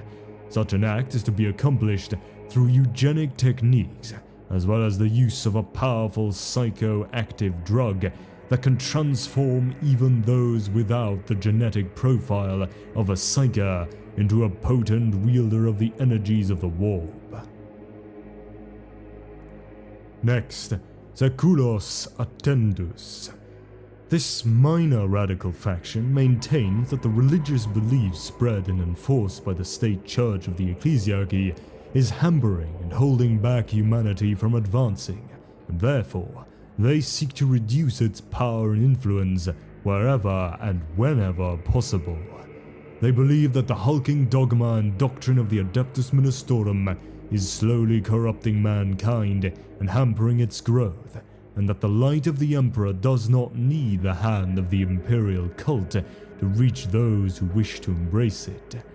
As yet, the faction has remained very quiet about its intentions and goals, no doubt to avoid immediate censor and the risk of excommunication. The operations of the faction are twofold. First, they seek to twist the ecclesiarchy's power from within, making small alterations in its operation that would ultimately help to weaken its power over the masses, while still maintaining the populace's firm faith in the God Emperor and his glory. The second is managing the state church's contact with new worlds and remote frontiers, places where a freer, more natural worship of the Emperor is easier to perform. In both cases, the faction must tread very lightly, as the power of the ecclesiarchy is not to be casually trifled with, and should even the barest hint of its subversion come to light, retribution would be swift and final. Then, the Tenebrae Collegium, or the Shadow College. Beneath the surface of the Tyrantine Cabal lurks a secret heart that contemplates the unthinkable. The Tyrantine Cabal's purpose within the Calixian Conclave is to investigate appearances of the Tyrant Star and to counter its baleful influence in the Calixian sector. It exists at the sufferance of Lord Inquisitor Caden, and its membership is not strictly fixed. Inquisitors whose operations might intersect with those of the Tyrantine Cabal may rotate into its roster. This appearance of facilitation and cooperation between Inquisitors is a lie. Hidden at its heart are the shadow agents of the Tenebrae Collegium, created by the late Inquisitor Casilda Cognos. This secret empire consists of Inquisitors and acolytes who are bound to hold the interests of the Tyrantine Cabal above all other concerns, to pursue knowledge of the Tyrant Star and to keep that knowledge safe at all costs. The Collegium has created and seeded agents amongst the acolytes of Inquisitors throughout the Calixian Conclave. These secret shadow agents serve the Tenebrae Collegium as their true and secret master. And the Xenos Hybris. The Xenos Hybris is a radical faction that has existed within the Calixian sector for almost as long as it has been a part of the Imperium. It is speculated that the faction grew out of a gathering of radical Ordos Xenos Inquisitors and agents drawn to the sector in search of clues to lost alien civilizations. Whatever the case, today the faction works diligently to uncover alien technology and better understand the alien mind. Inquisitors of this faction believe that there is much to learn from the aliens of the galaxy, and only by cooperation with the other intelligent species can the true enemy of all sentient life, chaos, be defeated. Needless to say, these beliefs often bring them into conflict with mono-dominants and their followers, who view any dealing with xenos as an abomination. Much of the faction's operations center on the investigation of alien civilizations, so that members might better understand and emulate them. This understanding is important to the faction, as adherents believe that humanity's understanding of the universe is incomplete and dangerously flawed when it comes to combating its true foes. For most faction members, this kind of scholarly endeavor represents their total involvement in the faction, with members gathering together from time to time to share and compile information and present new theories. The second major undertaking of the faction is the recovery of xenos tech. While some artifacts are recovered as part of the faction's involvement in archaeological missions, most must be stolen, purchased, or traded for. The more adventurous faction members often take considerable risks in the pursuit of such things, especially when trying to bring xenos items back into Imperial space. They also maintain ties with benign alien species that have nominal contact with the Imperium and only limited hostilities to date. This contact is often performed under the cover of rogue trader activity.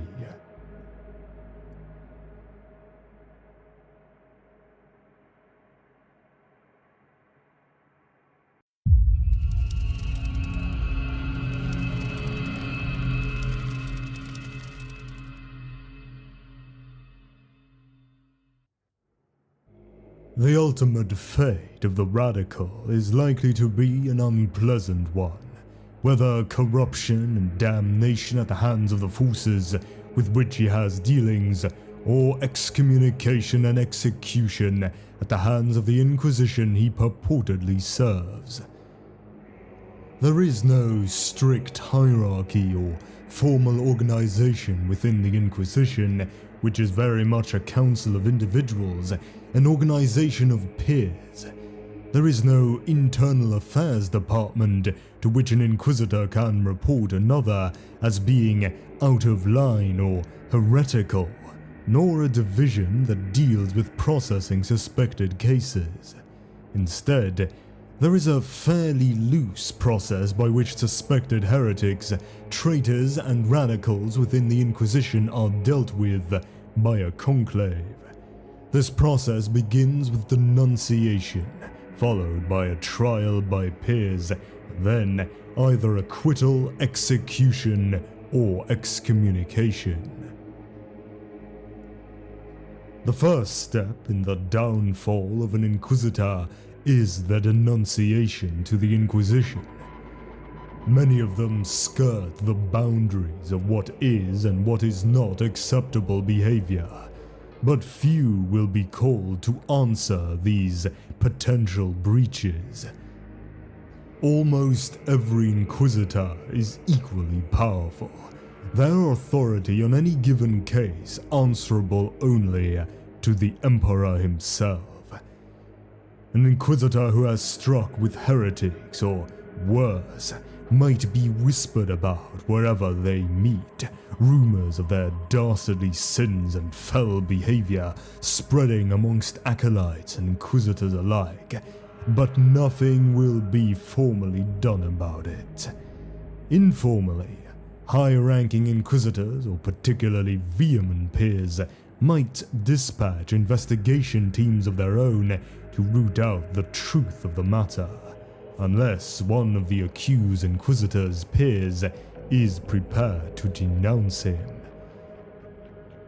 To denounce an Inquisitor is a bold and dangerous move.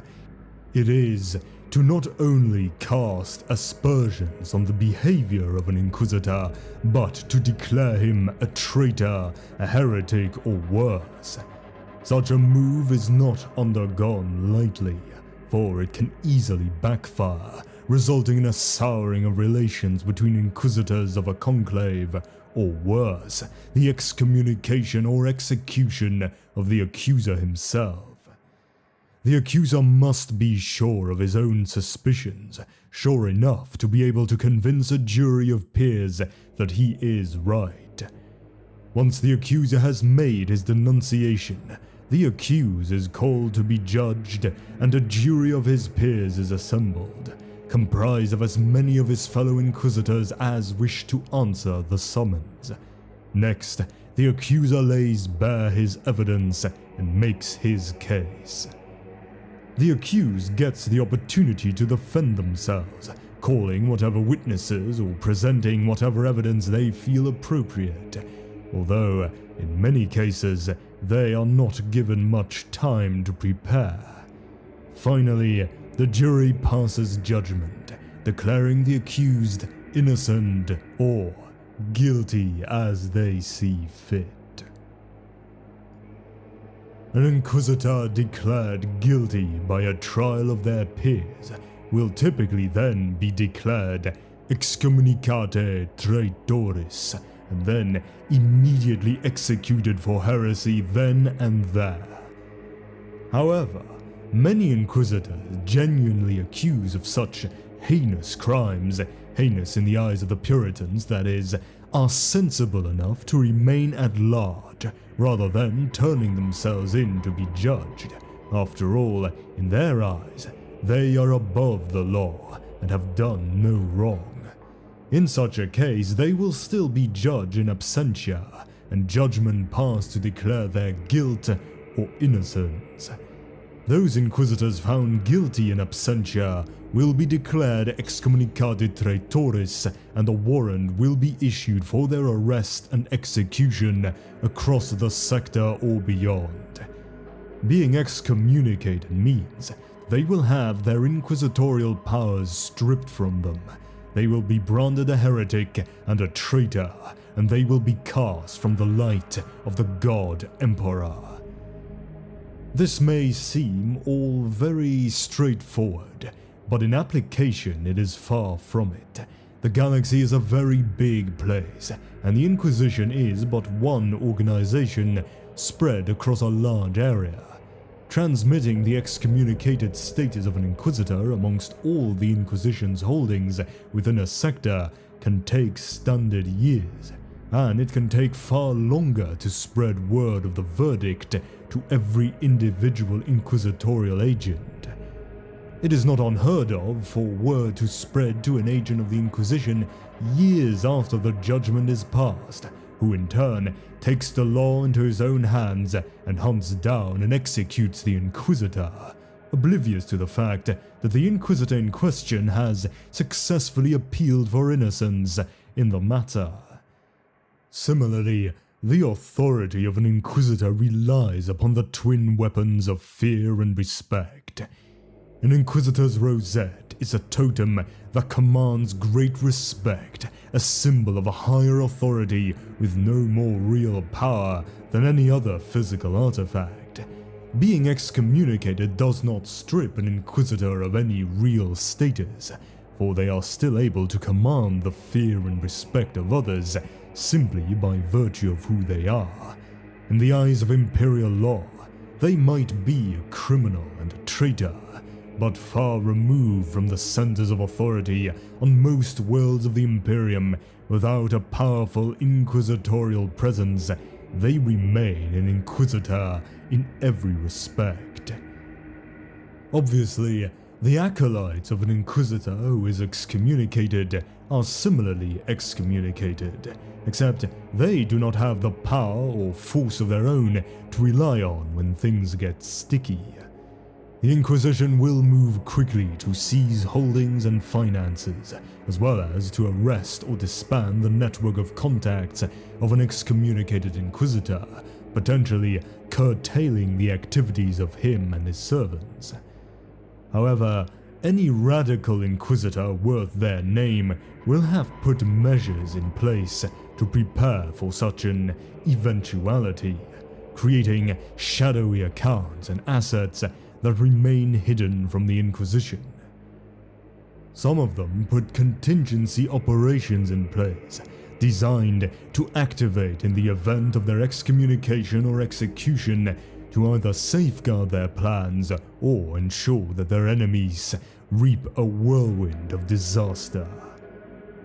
The excommunication of a particularly powerful or influential Inquisitor can result in a ripple of dissent or defiance within a conclave, either as an Inquisitor's shadow assets are enabled and begin to wreak havoc against their enemies, or as their allies within the Inquisition stand firmly by their side.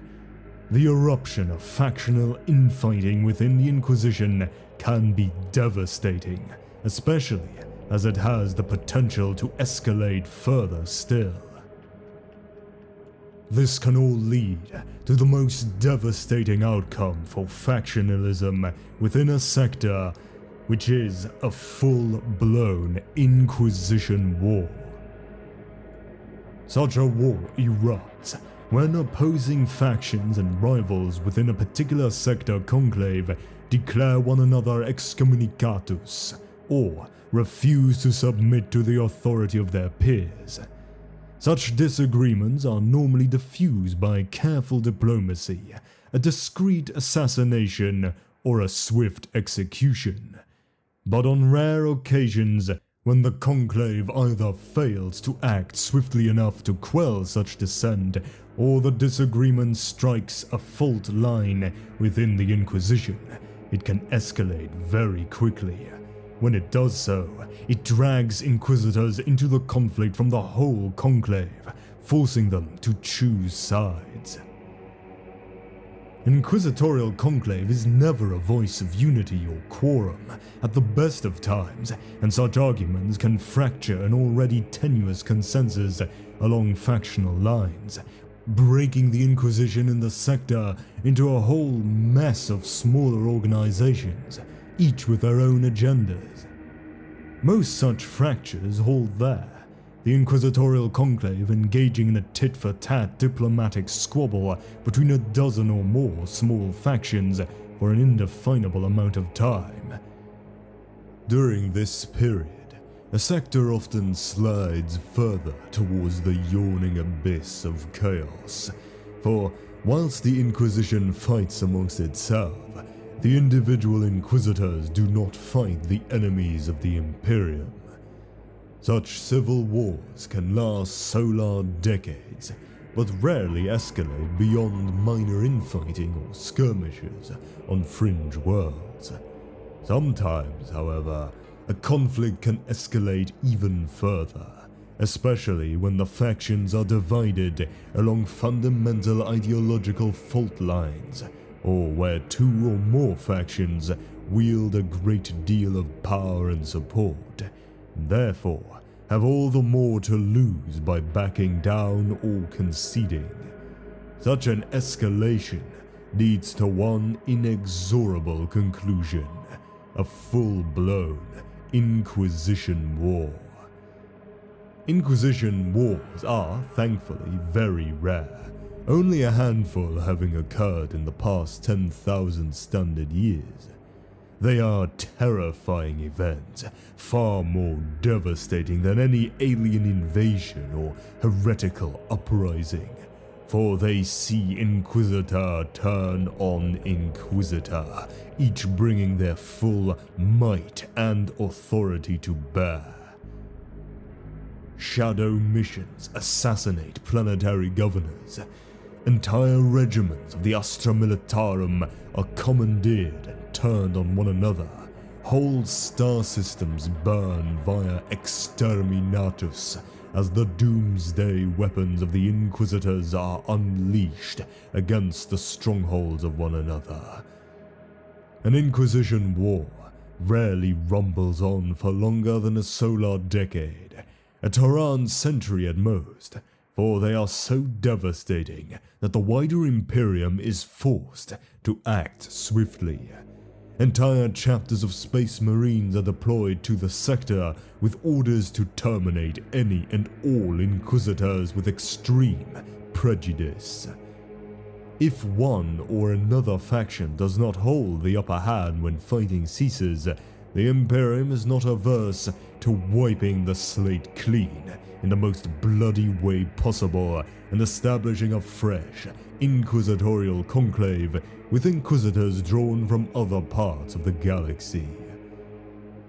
And yet, the end of an Inquisition war does not herald the end for the turbulent times in the sector, for the devastation and dissent caused by the fighting can have longer-lasting repercussions and consequences that reverberate for millennia.